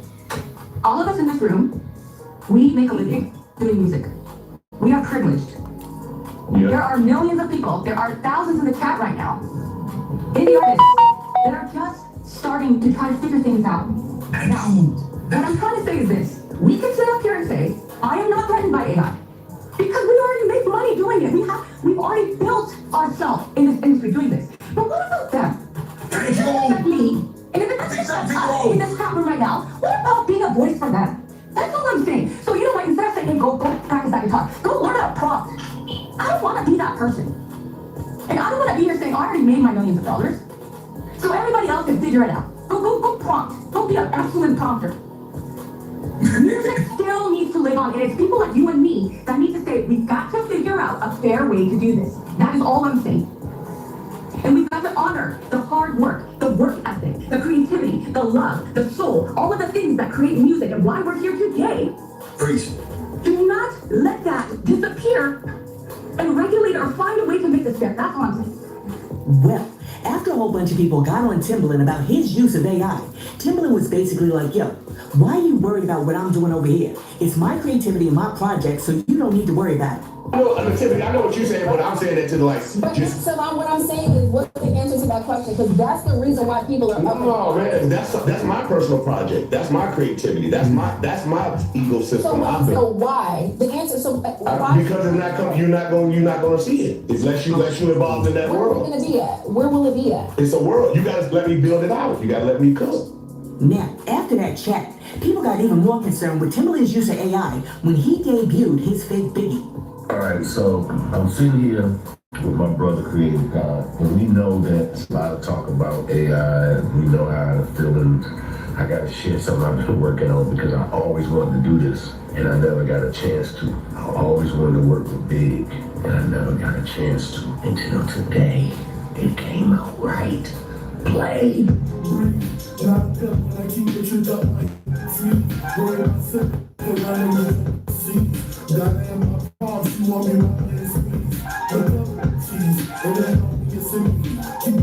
that shit kind of hard though. That shit kind of hard though. I ain't gonna lie. That shit hard, bro.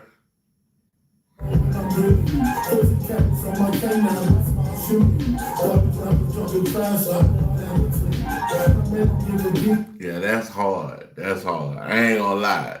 Nah, hey, he put that together.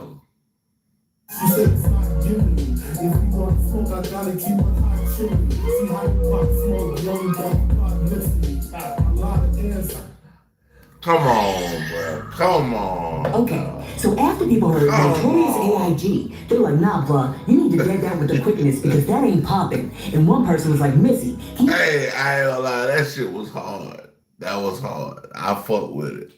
Please come get your boy. Missy Elliott is in the chat, y'all. I'm gonna need her to come up to the front of the room expeditiously and put it down, flip it, and reverse whatever the fuck is going on here. Come get your boy, Missy, because what the fuck? Now, although some people are just dead set against AI-generated artists, and they hate the fact that producers like Timbaland are making them real, will.i.am has a different take on the whole situation, and he thinks that it's not the AI-generated artists that are really the problem per se. Instead, like K. Michelle, he believes that people have a problem with the fact that they believe that producers like Timbaland are using their real voices, real demos, and real talent to train the AI.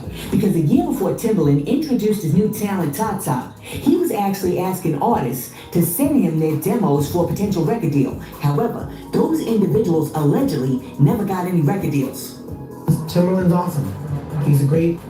That's can't sing your music out there, but if I got music in here, people ain't like, only the people that's close to me, they might have heard it. Musician, great contributor, and he's enthusiastic of AI just like I am. I feel that maybe he didn't think of all the things. I think what happened with Timbaland was he was telling people to send music in the year before to sign humans, people. And the thing that he signed the following year was AI.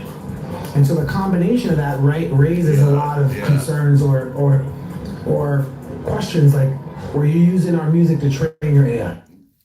Damn. That's crazy. I'm talking about, bruh.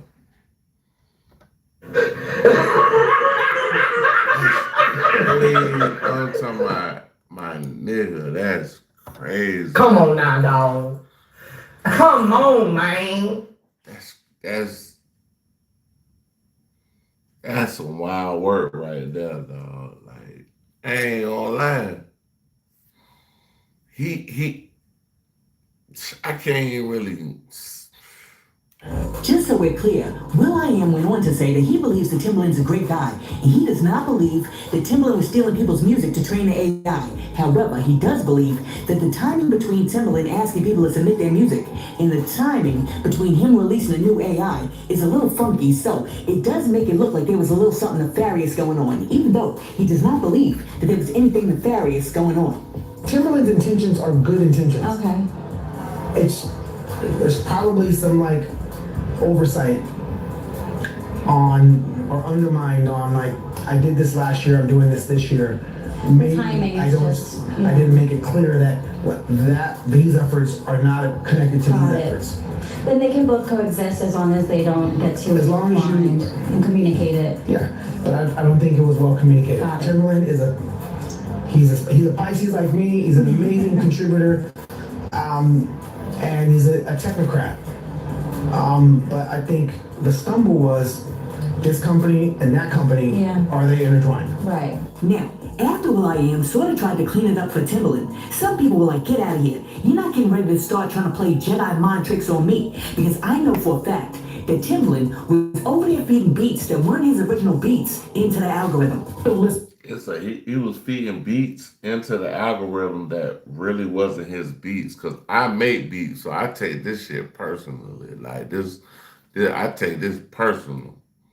Let's see what they tell me. Got a new puppy. I guess so. A new puppy. It's pretty cute. He's so cute. Is she friendly? Yeah. But I want you to listen for his producer tag. You'll hear it in a second. Listen to this for a second. Beat break. You heard that? Pay attention to that.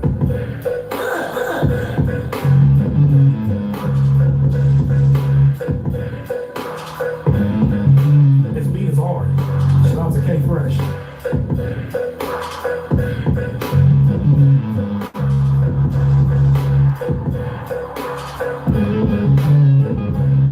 Yeah, that beat is hard. Okay, so you get the gist of it.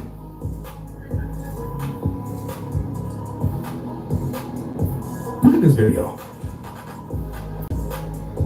Tell me what you hear. Now, this video was posted some months ago. It's already been in circulation. Nobody just did this after all of the announcements came out about Tata. Listen to this beat for me, and you let me know what you hear.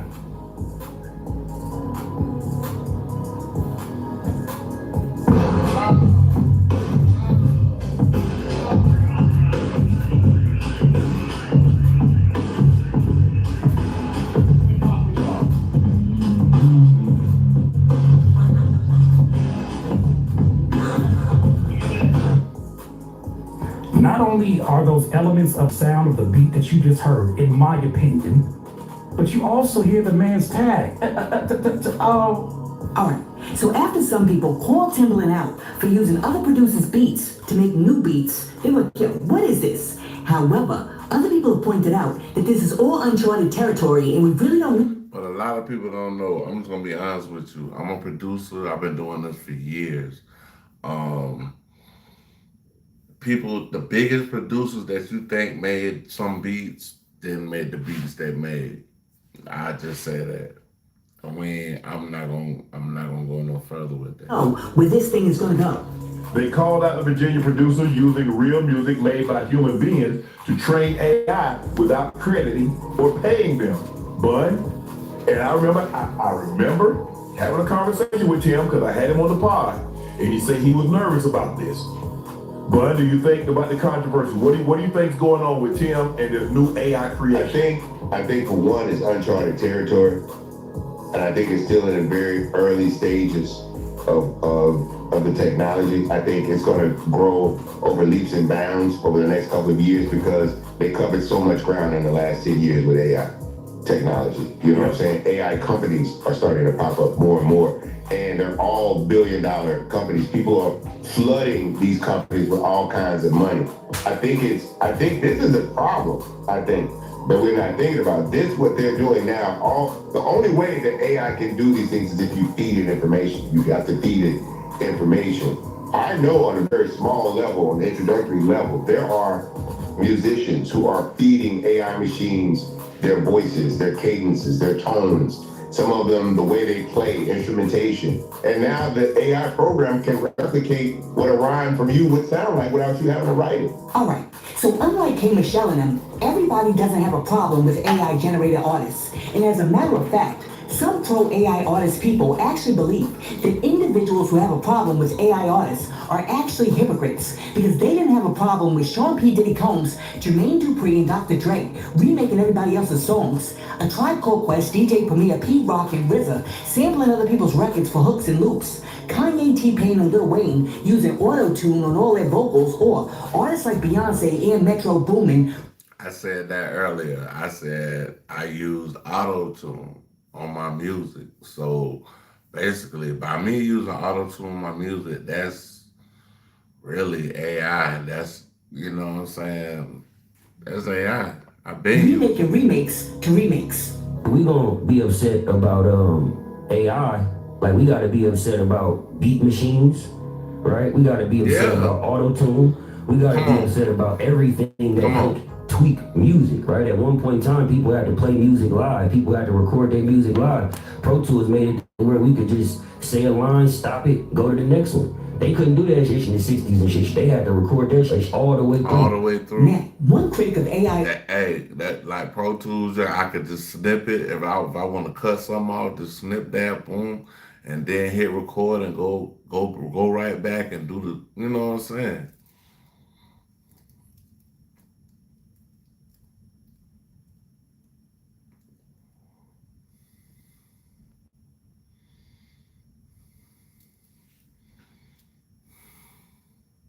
Artists' beliefs that one of the ways that real artists can stave off the potential threat that AI artists pose and protect their careers is to stop putting reverb, distortion, and auto-tune on their voices, because according to him, ain't nothing like the real thing. Yo, artists, stop mixing your vocals, stop putting reverb on your vocals, stop overly computerizing your sound as a recording artist, as a singer, as a rapper, okay? I'm gonna tell you why. I just saw this video of Kehlani talking about an AI artist who just signed a multi-million-dollar record deal, and I listened to the music. It is super AI-y. I don't know if y'all be like peeping, whenever there's an AI image, it looks like AI. It has this sheen, it has this overly glossy look to it. AI music, it has this overly produced, glitchy, sharp sound to it, right? And I thought about it. And I said, what is something that AI can't do? AI can never be human, right?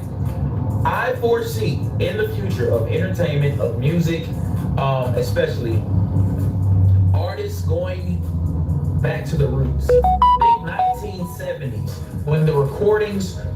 Yeah, I feel that, because that's what I'm about to get in a dungeon right now, and I'm about to, like, small rooms, man. I'm about to go get back in there in that small room, and and make this shit happen, bro. Weren't overly polished, overly compressed, overly auto-tuned, melodyne, so on and so forth. You just had a human voice and the soul that came from the drum being in a certain pocket, the bass moving a certain way, the guitar sounding a certain way, and the vocalist having raw human emotions, right? I feel like that's gonna be the way that we counter AI, is by leaning into our humanity more. Ain't nothing like the real thing, baby. Ain't nothing like the real. Thomas Rhett, did you know that thanks to Marathon Rewards, you could be earning rewards on every fuel purchase up to 5 transactions a day? Oh yeah, remember when singers were singers? But I highly doubt that nowadays, a whole lot of these artists would be willing to release projects without the reverb and the auto-tune, because it turns out that in real life, a lot of these artists do not sound like themselves without the auto-tune. Nah, I sound like myself, but I know it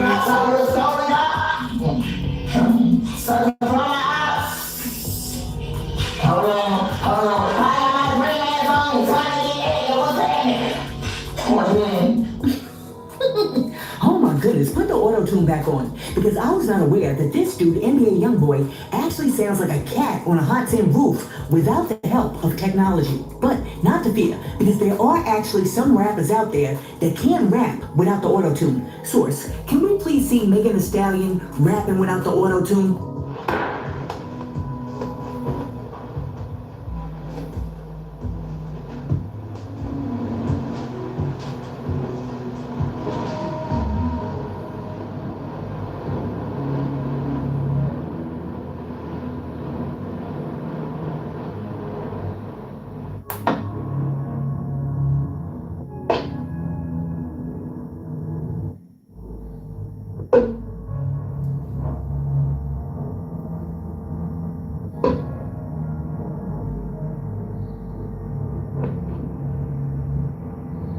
I know, y'all out there like Source, you know darn well that rapping and singing are two different things. And if you can't rap without auto-tune, that's a problem.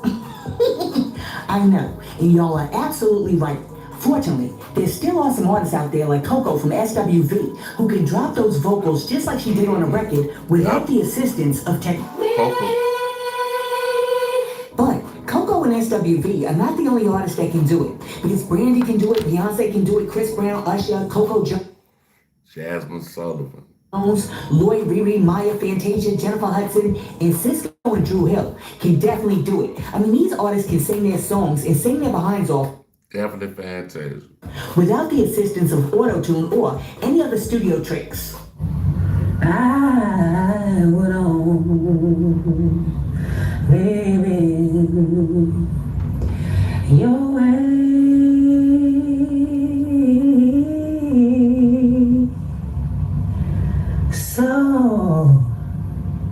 So I'll go. Damn. But I Come on now, dog. Come on, man. Think of you. I'm talking about that. That's it right there. That's it. That's it. That's it right there. Underwater, but I'm breathing fine. You're breathing, I'm out of my mind. 'Cause all of me. I've been putting all this work in, and you still got a place in my mind. Why it's gotta be yours? Come on now, dog. To be mine. Come on, man. Let me take you to a place nice and quiet. There ain't no one there to interrupt. Ain't gotta rush. I just wanna take it nice and slow.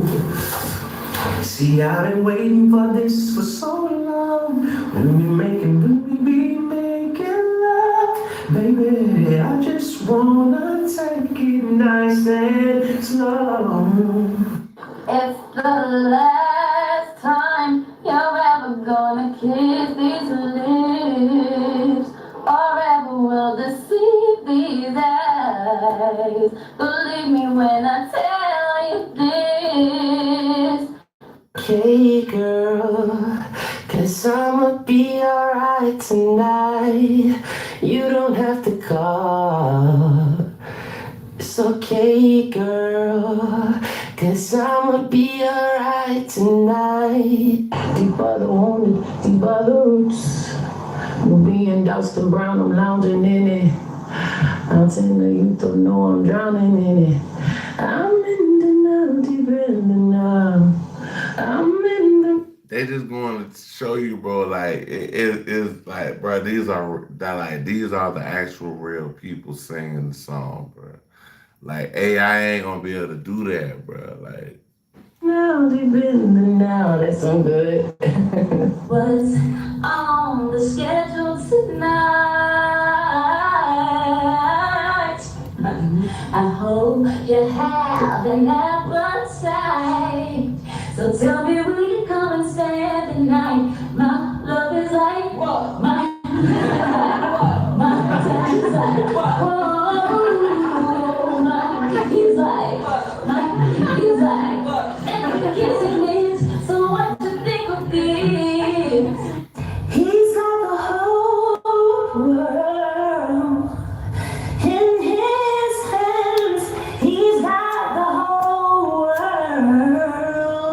in his hands. He's got the whole world in his hands. He's got the whole world in his hands. Now God. come on, man. Come on, dog. I'm talking about. Come on now, dog. Come on. Come on, man. Hey, I can't do that shit. God has got the whole wide world in his hands. He's got the whole wide world in his hands. My boy's got the whole wide world in his hands. He's got you and me in his hands. Well, I lay you down, I can hear your body speak. Listen to your knees, yeah, we all night. Working better, working out.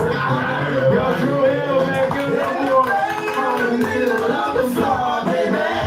My love is guaranteed to make you go crazy. Tell me, girl, please tell me what you want. Listen, can somebody please go find Cisco and tell him that I'm gonna need a new Cisco album to hit in 2026? Because even though I love the thong song, that thong, the thong, thong, thong, I can't live off the thong song forever, and I'm gonna need me some new music in 2026. Because Cisco knows how to make R&B, and we need it. Now, because these ridiculously talented artists and others all have something that AI-generated artists will never have, which is a soul, Jazzy Faye told Cam Newton that AI artists will never be able to replace real soul singers because no algorithm can replicate or duplicate the human experience. Watch this. What about, like, we're living in a day and age that is AI generated, right? What about music will never be AI generated? The spontaneity of it, the inspiration. The inspiration comes from places in time where we're dealing with right now in this world. That's the inspiration. You turn on, you go and you scrolling, and you see people going through world hunger. And, you hear a certain chord, you want to attach that to that. And of course, AI, they want to do that, but they can't put the soul in it. AI doesn't have a soul. AI doesn't have that. AI doesn't have intestinal fortitude. You know what I'm saying? And they can't get that descriptive. You have to still tell it what to do. So they can act like, it's all, pseudo. It ain't the real thing. It still ain't the real thing. Somebody's still gonna go in there and write your favorite song, and it ain't gonna be AI generated. Let me say this. I don't know about y'all, but I don't need nor want an AI Patti LaBelle, Shaka Khan, Yeah, ain't gonna be no goddamn. Ain't gonna be no like for real. Though, like that's why like people like Angie Stone just passing away 8-9 months ago. D'Angelo just passing like last month. It's like those were real singers, real people that actually did the work. They wrote the songs, like played the instruments. Bro, I was just playing D'Angelo this morning, man. Aretha Franklin, Michael Jackson, Stevie Wonder, or Luther, because I'm more than happy with the real ones. And I can't figure out for the life of me why humans are the only species on Earth that actively try to put themselves out of business and make their own talents and skills defunct. Now, I don't mind AI being an assistant to make life easier for producing songs. But when the computer's writing the lyrics, creating a beat, generating a melody, and singing the song, then mixing the song down for radio play, I think that we may be in danger of taking it one step too far. And I know, somebody out there is like, nah, Sauce, it ain't that big of a deal. Maybe not now, but you wait and see what happens 2 years from now. Listen, let me know what y'all think about K. Michelle saying that AI stole her voice. Jermaine Dupri saying that rocking with AI artists is the same as rocking with Milli Vanilli. Isaac Hayes III saying that all these AI artists are gonna... I mean, I just feel like you should put your heart and talent into what you believe in. And as far as the AI shit, like, don't feel like you competing against it. Just feel like you being yourself and being original. That's the main point I want to put in this video. Check out the Celeb Sauce 2124. alike after he was able to recreate Zanaya Monet's voice. Timbaland catching backlash for creating an AI artist and also generating the notorious AIG. NBA Youngboy sounded like NBA. I ain't gonna lie, that goddamn Biggie song did sound kind of tight though. I ain't even gonna say a lie to you. Like he had that shit on point. Like he had that shit. You know, he a producer, so you know we got good timing. Our timing be good out here. You know, I produce. I got good timing. I could.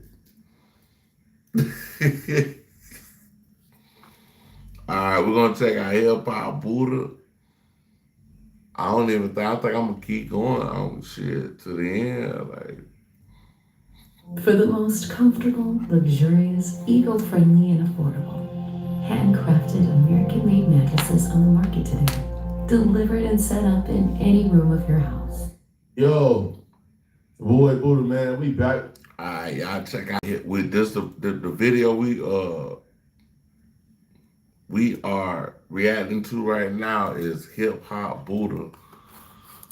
I fuck with him heavy. He good people, you know what I'm saying? Like good video. The man funny, got the soundboard hitting, you know what I'm saying? Like I fuck with him. They say Goons done ran that 6ix9ine crib, you know, almost killed his mama, you know, said they was looking for jewelry, all this. They want to rob the house, but I ain't hear about them taking nothing, man. And we finna get into all this, and I'm gonna let y'all know what I think. Let's go. We just got a report that 4 gunmen broke into 6ix9ine's home last night, held his mama at gunpoint, and made her show them where his valuables were. He wasn't home. He was actually streaming with Jack Doherty somewhere in Miami.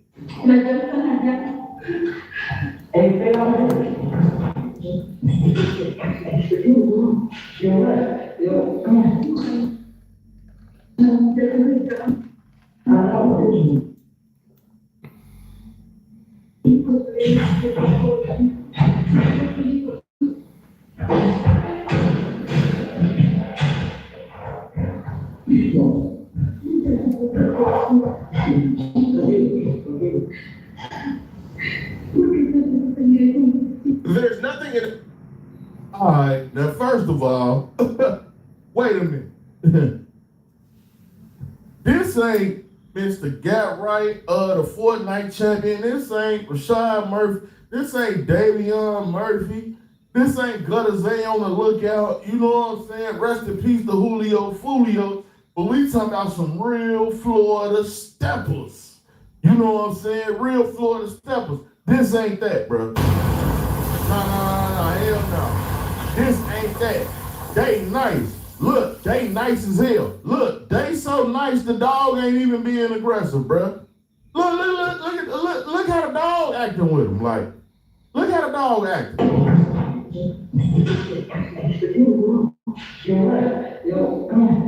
Bro, this is a clear sign that they done been in this house before. And the dog had to smell them before or something. The dog ain't trying to bite. The dog not even barking. You know what I'm saying? Like, the dog is literally just like, yeah, I know these my niggas.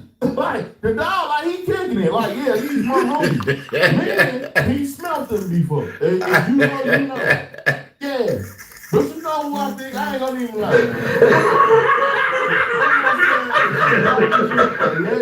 Or nothing like that, but I feel like we've seen some of these guys before. And I can't say these are specific guys, but some guys they was around, man. And I know who it was, man. Allegedly. You know what I'm saying? And I'm about to show y'all. It was these guys, man. Them Gene niggas, man. Yeah, man, you know the niggas that jacking 6ix9ine? You know the niggas that's jacking racks. Remember these niggas say they jack racks. Too much. I mean, videos, niggas don't jack, and let me tell you something, we don't jack rats at all, nigga. This is the first rat that we jacking, you heard? What? What? That's the first rat that I'm jacking. What? Remember when 6ix9ine first came home, everything was G-Nate, and then all of a sudden, out of nowhere, the whole G-Nate movement is like, it just fell off the map, bro. I don't know what's going on with the G-Nate movement. They say they jacking rats. I'm saying they the ones that done ran in this man's house. That's what I feel like. Because, I mean, whoever these dudes is, they obviously been there before. Bro, if I'm a robber, they not taking no time. They hitting corners. They up the stairs. They cutting on light. Bro, you can tell they some amateurs too. What robber you know gonna cut on the light? We not even searching this room and looking for them. Why am I turning on the light? The more lights on, the more attention, the more people gonna look at the house. Who do that? So you can tell they super amateur, but at the same time, bro, they act like they been in this house before. Cause 6ix9ine have set this up, possibly. Oh, Your Honor, please go light on me. You see the guys, they robbed my house. I mean, Granny wasn't even hysterical. Granny wasn't even panicking. Look, I mean, the mama, look at her.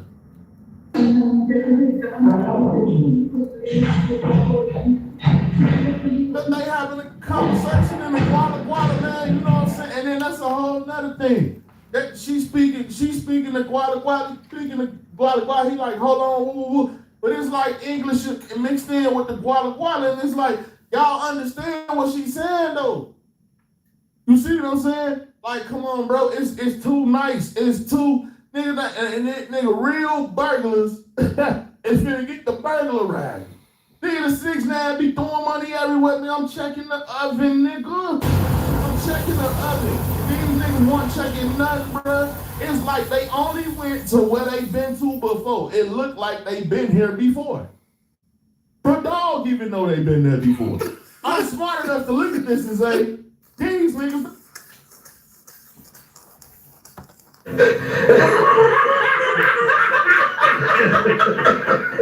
Hey, man. Hey, bro, I said the dog. No, I've been there before. Come on, man. This wow, bro. Dog extra nice.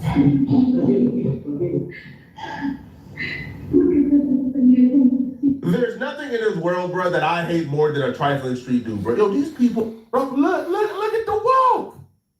Look at the walk with the slow bot. I'll tell you how crazy this is, bro, right? Yeah, it's like they knew to be covered from head to toe. They knew to cover their face. It was a setup. You see what I'm saying? They knew to keep their face covered. But rappers, killers, gangsters, They ain't walking with nobody like that. They I'm looking at the picture, y'all. Ain't nobody walking with nobody like that. Witness to see their face, even with the mask on. Who you looking at? Pow! I'm cracking you with the pistol. Pow! You see what I'm saying? Don't even look at me. Don't look at me, because even if you looking at me with the mask, you could get a police description. I have on a mask. I got on a black mask. No. We coming in there pistol straight to your head. Turn around. Don't even look at me. They walking with mama like, you know what I'm saying? Like, it's nothing. Like, it's nothing. These dudes have been in their house before, man. Ain't no way. Poor, disgusted. They left their house, and because he look like he got down there, grabbed their mama and hugged her or something. They took a wagon behind somebody else's house with a gun, held their mama at gunpoint, and Now see, this is what I'm saying, right? See, why am I walking home? See, okay, so we already reacted to Poetic on this one, but it's still like the way Voodoo break it down. He put the clips in that map like that. I'm not saying I'm not. I'm just saying he just going more in depth on what we trying to figure out what's going on and shit. Yeah. With the pistol in the light scuffle, but when they walk back, it's like, man, you already know. We set this up. We trying to get Danny a lighter sentence for when he go back to court to get sentenced. We trying to make sure the judge don't slam him. Like, you feel me? It look like a setup, bro. Traumatizing because you don't want to get a job. You don't want to work for nothing. I don't know how anybody can support these dudes, bro. I hate. Bro, the dog trusts him so much. The dog is bro. Hey, bro, the dog got them father off.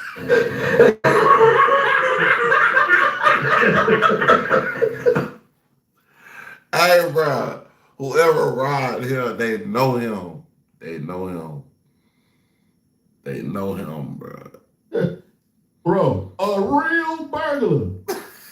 Real criminal, real gangster. That dog getting popped.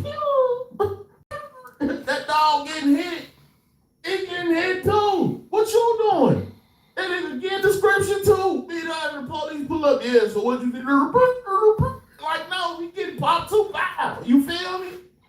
Come on, man. This don't look right. I ain't gonna lie. This don't look like no burglary to me. I ain't gonna lie.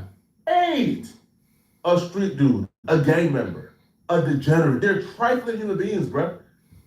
Who in their right mind would think this is okay? Yo, I'll be real, man. Bro, he got his arm around his mama's neck. Nah, bro. You do something like this, life in prison. And then they're putting a dog back in. Bro, hey, I wish I could be playing this on the screen, bro, so y'all can see this shit, but this is like, this ain't it right here, bro. Hey, y'all. Let's just keep it 100. What burglar you know don't think in their head they got time to play with the dog? Why is he playing with the dog?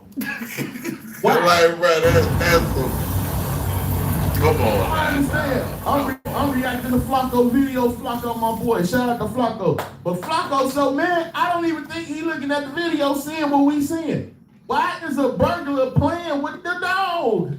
What burglar you know finna play with the Y'all seen what happened when Boosie Dog got on that burglar? He wasn't playing with him, became quicker, but tore his ass up, did he? This dude is playing with the dog. So you mean to tell me that dog don't know them? Come on, man. It is prison, bro. We not even asking no questions. This guy broke his sock. Nah, that makes sense because he right. It was a video. Somebody tried to break in Boosie's house, and Boosie had a big ass dog in his house, and that dog chased them out off the premises. Like, nigga, they was scared, bro.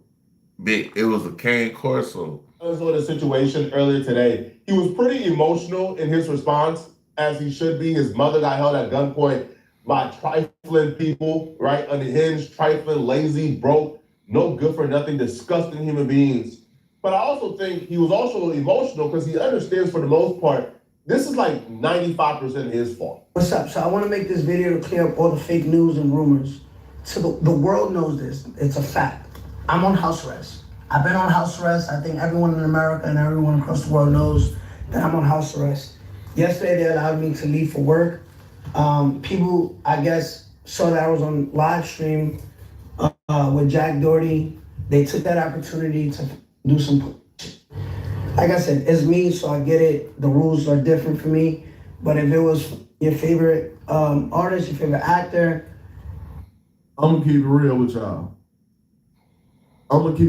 y'all. House arrest, feds watching, whatever. You live stream with Jack Doherty in Florida. Your crib got robbed, your mom been held at gunpoint in Florida. I'm trying to go slack. I'm not doing no PSA to the internet. See, it makes me feel like he had it. He already, it's like when the president know they going to speak. The speech be ready. When a lot of these people they want to speak, the speech already be wrote. I ain't gonna lie. Like that really do sound kind of true. That sound kind of true, bro. Like the pastor, a lot of the time the pastor throw in they 2%, but the rest of the words is in the book. So you know what they gonna say. And then put a gun in your mama and this your response? Come on, man. Something ain't right. and that was done. They don't get no cool points for that. My mom is 60 years old. Y'all know I'm supposed to come home. Y'all know I'm home all the time. I'm on house arrest. he said, bro, it don't, bro. I ain't even like, bro. If somebody robbed my house and my mama in here, bro, ain't no going on no live, bro. So y'all take the opportunity that I'm not home. Y'all see me on live stream with Jack Doherty in Miami, and y'all do that. That's whack. Get no coupon for that. I don't think nobody respects that shit. I don't think even the biggest 6ix9ine hater will see a video of his mama being held at gunpoint at 60 years old and think that's cool. These dudes are trifling, they're disgusting. Nobody is co-signing that, right? It's horrible, right? And I agree. But I still don't feel like these ain't no Florida steppers. I still don't feel like these was real burglars around. They was nice as hell, friendly as hell, playing with they weren't even really trying to rough his mama up. Didn't even hit her with the gun. Didn't do it. What did they even do? What did they even get? What was the point of even running up the stairs, cutting on lights and doing all that? Like, come on. But here's where 6ix9ine play a role in this. Before this robbery, So this might be a play. Like this might be like some shit that you ain't never seen. Like nigga just like putting out a felonious play. Like, you know what I'm saying? Perpetrating the fraud. 6ix9ine has done multiple streams, showcasing his house, showcasing where he lives, doing house tours. He even did multiple interviews at his home. I know that Adam did an interview with him, Trapper Ross did an interview, Vlad did multiple interviews. He was moving reckless with his location. The way 6ix9ine was moving with his location, you would think he was like a civilian or something. You would think that he didn't get multiple bloods, 10+ year sentences. You would think the Latin Kings weren't actively looking for him. On top of showing people his location, 6ix9ine was also showing people that he had hella money just laying around. That's crazy. Like he opened up some little thing in his house and like it was all this money and shit. Like, but he doing this on live, like around in his home.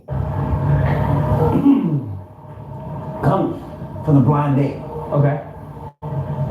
Oh. The cash? No.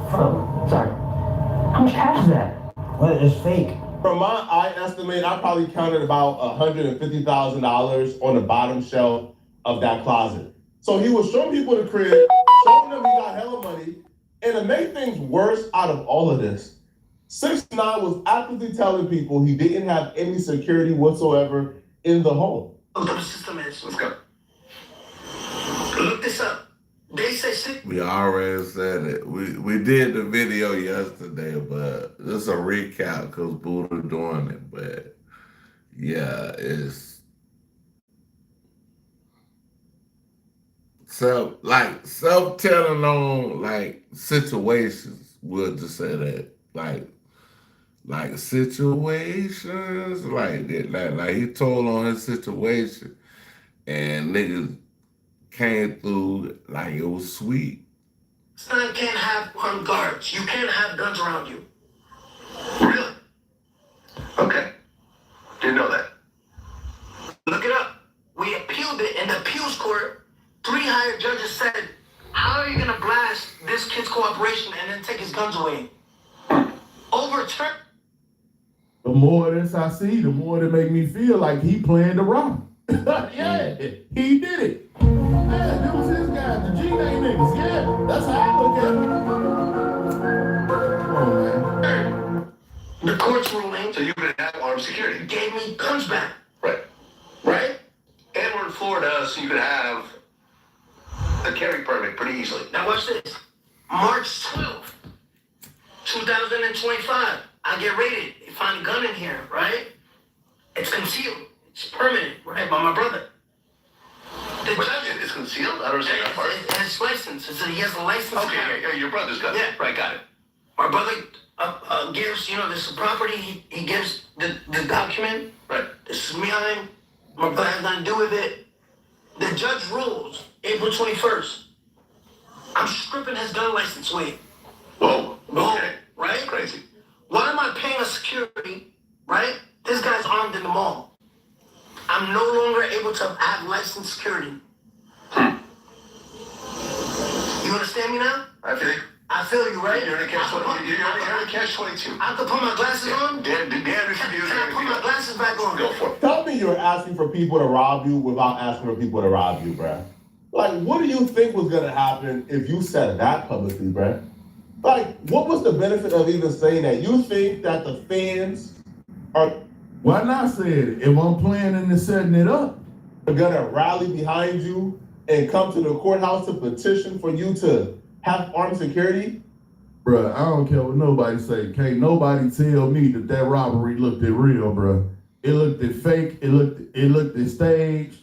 It just ain't look right, bruh. It didn't look right at all. Probably not, bruh.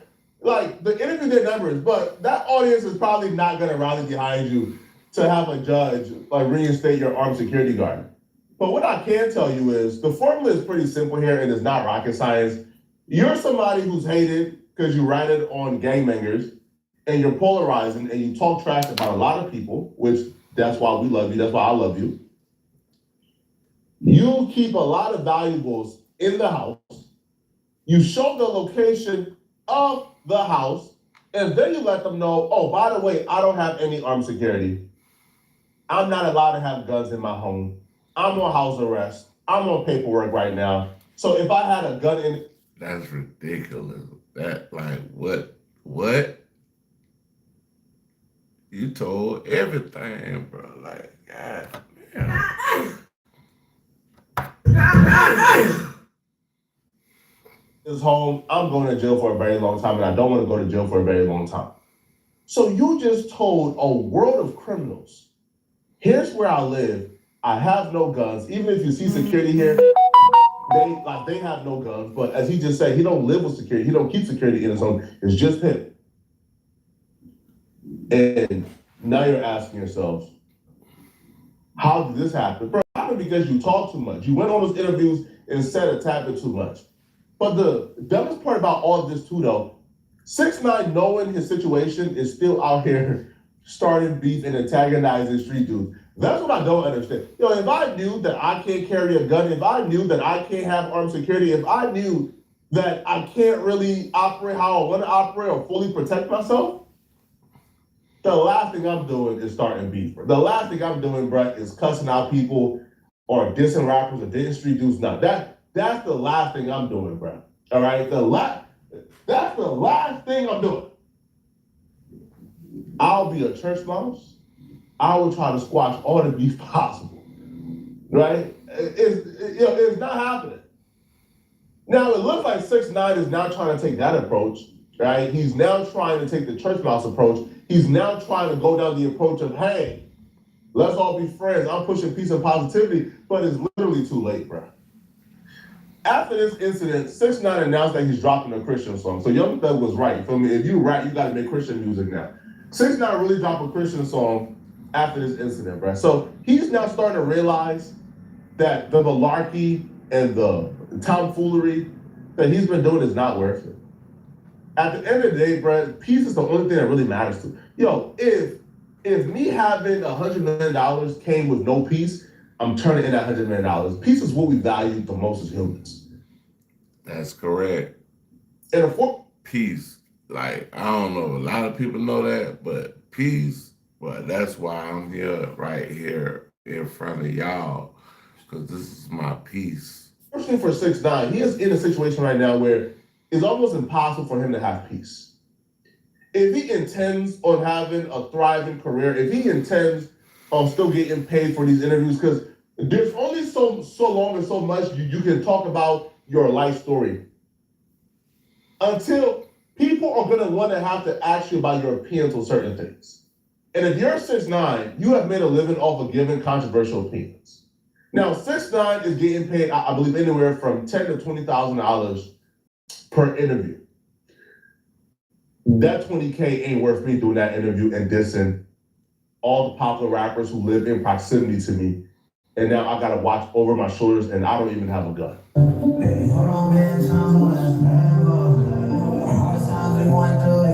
Playing it feel promo-ish.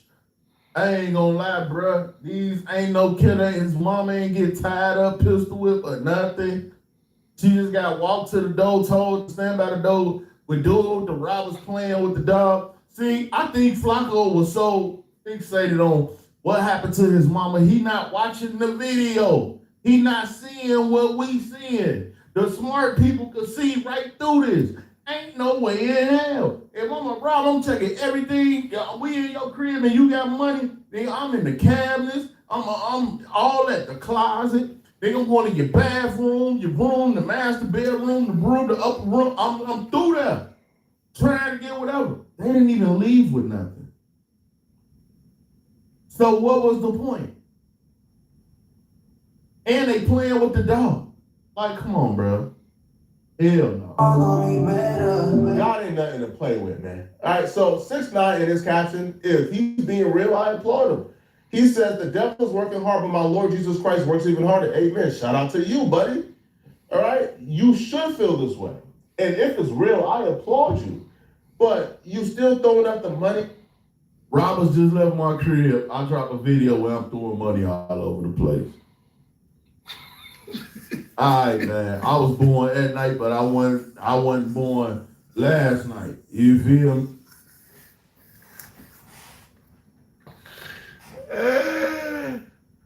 Hey, bro, that's funny, bro. He capping, bro. You still bolstering wealth, you know, while still living in an unsecure home, while on house arrest with your mother. I don't think that's wise. And that tells me you ain't learned a goddamn thing from this situation. Not one, not an iota of a thing that you learned from this situation. But also, if you look at 6ix9ine's like recent behavior, you kind of have to ask yourself, is this new, like, I believe in God, I'm a hump, like, is this real? Because it was just a couple weeks ago when 6ix9ine was taunting the Latin Kings and telling them that he's gonna get back on them even if he gives life. One of the only things you get life for is murder. So what? Are you saying like you're threatening to murder the Latin Kings? Say it again. Boosie hyped to try to hype some people up. Somebody need to get him. Somebody got it. He said, I got their bond and never made their bond. And mind you, listen to me. For the people that talk about, 6ix9ine, the only reason that I'm going to get my get back, even if it give me life, nigga, trust me. The reason for that, did they pay their bond? He's still in jail right now. Maybe one came out, had nothing to do with it. It got probably to do with his pops. I'ma get life. I'm gonna get my get back, even if I get life, nigga. Trust me. That was his threat, not just towards any group, but towards the Latin Kings in Miami, while showcasing where you live, showcasing your address, and then dropping your location, and then letting them know you have no security, you have no guns in your house, and you can't have no guns or security. Man, good luck, man. All right. Man, I don't think it was no Latin Kings. like I said, I think it was these niggas right here. These niggas that's jacking these rats. These Gene niggas. First rat that we jacking, you heard? Gangster. No funny shit? Word my mother on? Yeah, but what you bring What you saying? Hold on, because they Okay, no, all right. we don't jack rats at all. This is the first rat that we jacking, so we. Okay. Nigga jacking rats, man. Nigga, they jacking the rat. They bosses who? The rat. And that's who they jacking. And that's who crib they was jacking. They didn't take nothing, man. It was so empty. They didn't even break nothing. It was winning that so smooth, they didn't even leave a footprint. It was winning that so smooth, the dog wasn't even scared. If you look at it real close, Mom Dukes wasn't even really that scared. Come on, man. Nah, bruh. Something ain't right about that situation. I don't care what nobody say. That wasn't smart. Now, the people who robbed them, hey, he made a good point, bro. They were black men, for sure black. So I doubt the Latin Kings had anything to do with this, but no, I can't say for sure that they was black, because I heard Buddy speaking to Guala with Mom Deuce at the door. Flacco, you slipping? You slipping, Flacco? You ain't hear Buddy and Mom Deuce with the Guala at the door. How you know they was black? See, Flacco, yeah, you done told the Latin King, no, why we going there? Well, yeah, they had to be black. Why we going there? What about G-Name, them? What about them niggas? It could have been one of them niggas, wherever they from. They know a little Guala like, but I'm telling y'all, man, whoever them dudes is, they been in that house before. I'm just saying, like, this is how reckless 6ix9ine was. Right? 6ix9ine was waging war on the Latin Kings, knowing he can't be around guns, nor have guns in his vicinity. Look, man, I can't do this, man. I'm not finna let Flacco. Basically, it's like 6ix9ine said what he said about the Latin King, but I'm not finna sit up here and let Flacco just basically throw them under the bus and try to put this all on them. And then, even if you trying to put it all on them, bro, you just said they could be black. How you know their face was covered to death? You heard Mom Dukes talking to Guala with dude at the door. So at the end of the day, Buddy playing with the dog and all that. What rapper you know finna play with a dog they don't know? It's obvious they been there before. Obviously. Nigga hitting the light switch. They ain't even look for nothing. Bloop, hit the light switch. Hit the light switches and everything. I think the reason they ain't take nothing because they weren't supposed to. That's what I think. Yeah. Then after all this, he do a PSA and come on, man. 6ix9ine was one of the biggest trolls we ever had in the music industry ever. I don't believe that was real. I believe it was staged. But for him to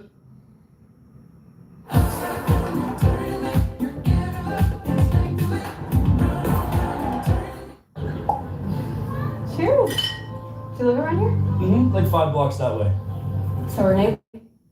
Yo, you back with another one, man. Buddha Gang in the building, drop a Buddha bomb. Yeah, man. Let me get into this video about THF Bezoo, man. Rest in peace, THF Bezoo. Hip Hop Buddha THF Bezoo video. Salute Hip Hop Buddha. Y'all go check his channel out. See what's going on, man. Make sure y'all hit that like button. Make sure y'all hit that subscribe button. THF Bezoo was an OG in the war in Chirac and had a lot of respect in the city. And that's what made his brutal murder even more shocking. From beefing with some of the deadliest killers in the city and making it out alive, to beating bodies and allegedly getting shot over someone else's drama, today we're breaking down the whole crazy story. On October 25th, 2025, THF Bezoo was leaving a car parts shop with 2 other dudes in the middle of the day when some shooters ran down on him. Zoo didn't even have time to react before the bullets started hitting them. And it looks like the shooters got his location and knew exactly when to pop out. Zoo hit the ground as soon as the bullets started flying, and the shooters kept busting at him to make sure the job was finished before they ran off. Zoo and the other 2 dudes all got hit, but Zoo was the only one who didn't make it out alive.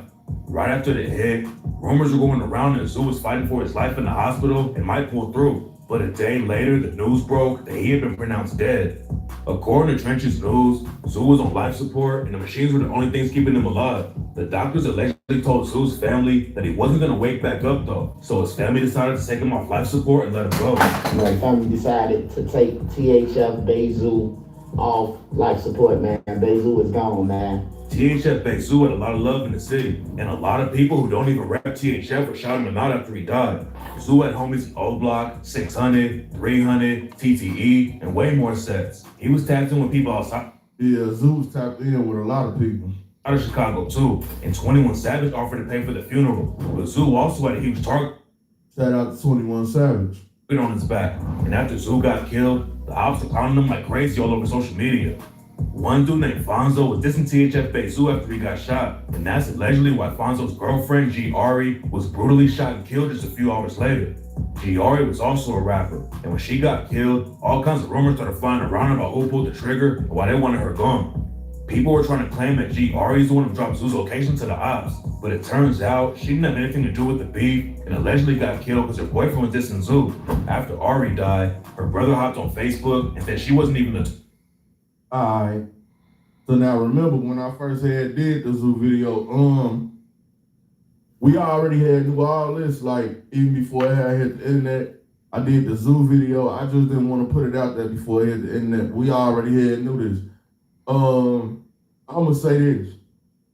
If somebody get killed and them getting killed ain't got nothing to do with you, if they not your ops, if they not none of that, don't say nothing about it. We did this video before. Well, I reacted to this video before, but on to what he's saying, don't do it. That's all I can say, don't do it. Like, because if you say something about it and you diss the wrong person, then them same people that's trying to get back for the person they just lost will definitely come slide on you. Because you opened your mouth at the wrong time, or you talking out of turn, or you saying stuff that ain't got nothing to do, you know what I'm saying, with you. This not a you situation. You ain't got nothing to do with this.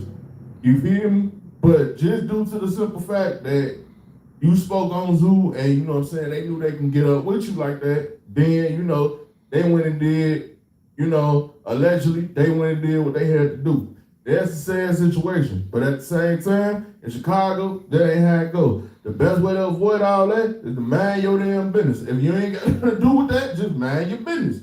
That's all you gotta do. As long as you mind your business, stuff like this. Mind your business. Mind your business. Even happen.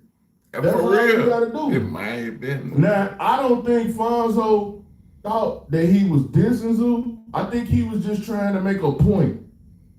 And I get it. But at the same time, when people win their emotions, when people win their feelings, and Zoo done asked for 20 bodies, it's best to just not say nothing. Don't speak on it. Don't think, because now you instantly become tart because they feel like what you said was disrespectful to Zoo. I don't think he was trying to disrespect Zoo. I don't think he was trying to diss Zoo. But it's the way they took it. And I can't tell them how to feel. So, you know, that's how it be, man. They, you know, it go up like that. Just be mindful what you say.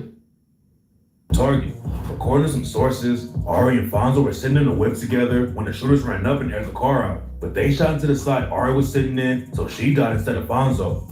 Fonzo also allegedly has ties to 051, which are some of THF's biggest ops. And right before Ari got killed, Fonzo was going back and forth with THF G-Baby, and G-Baby told Fonzo to stop playing with Zoo's name before it backfired on him. About a week after G-Ari got killed, the cops spotted the whip that was used on the hit and pulled it over. The cops allegedly booked 3 dudes for Ari's murder, but nobody knows who they caught yet. Fonzo wasn't the only THF pop that... And I'm gonna say this, they got the car. It was Spot News had reported that they got the car. But I ain't heard nothing about no charges being brought up or nothing like that.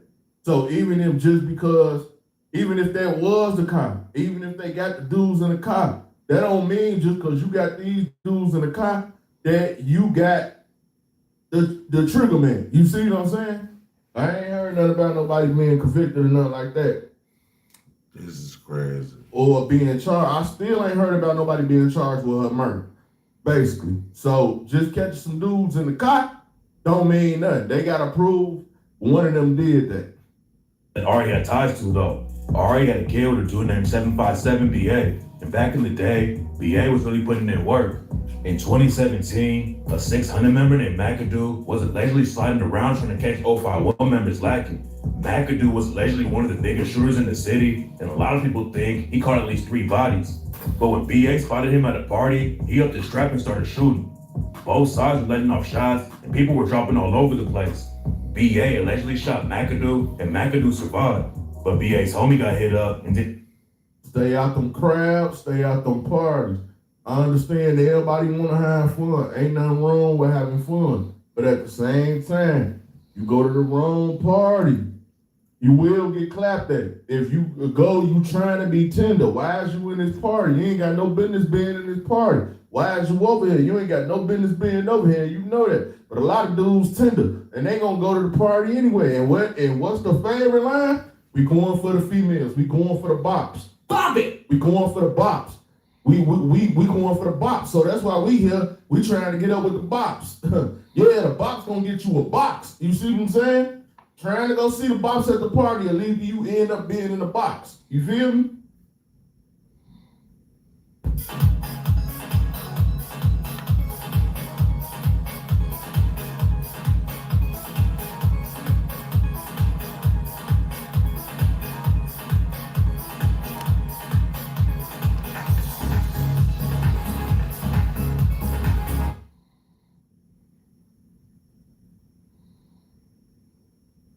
Never sue the person who hit you after a car accident.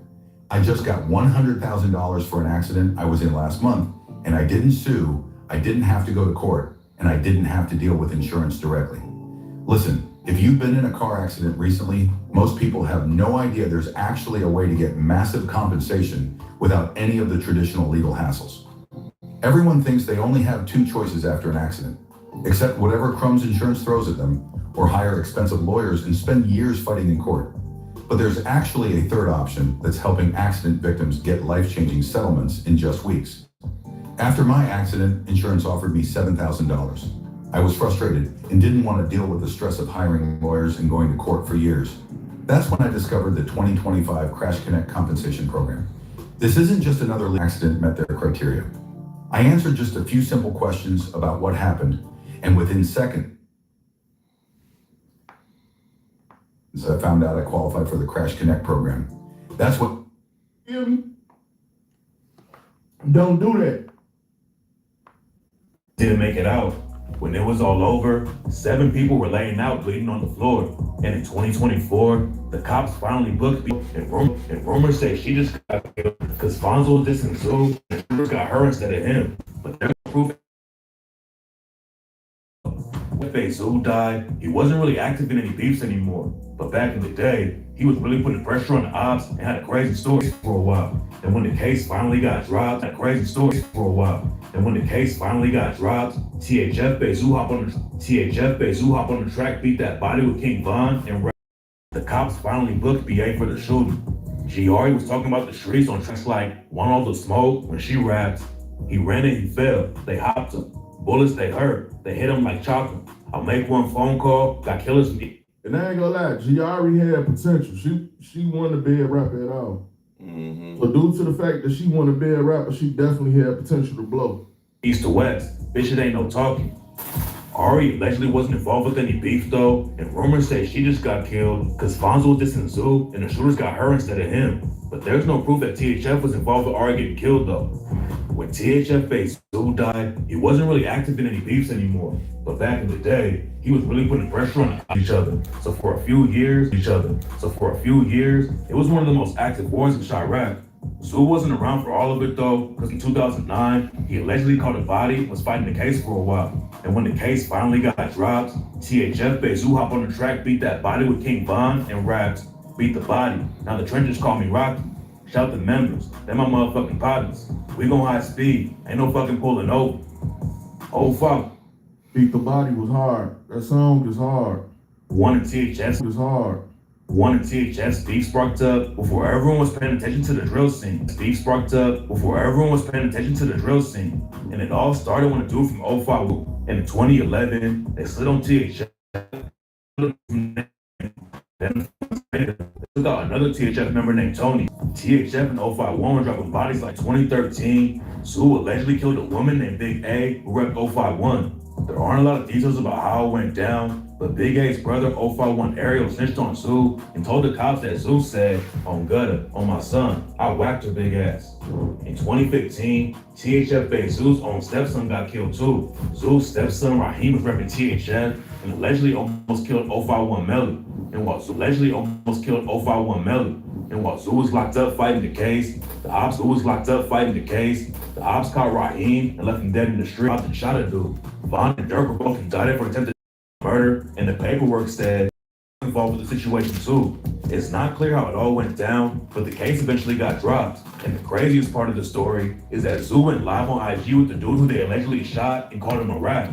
THF based Zoo was always kicking it with Lil Durk, and after Durk became I didn't know Zoo went live with the dude they were supposed to have shot. That's crazy. And called him a rat. That's wild. I would have never did that.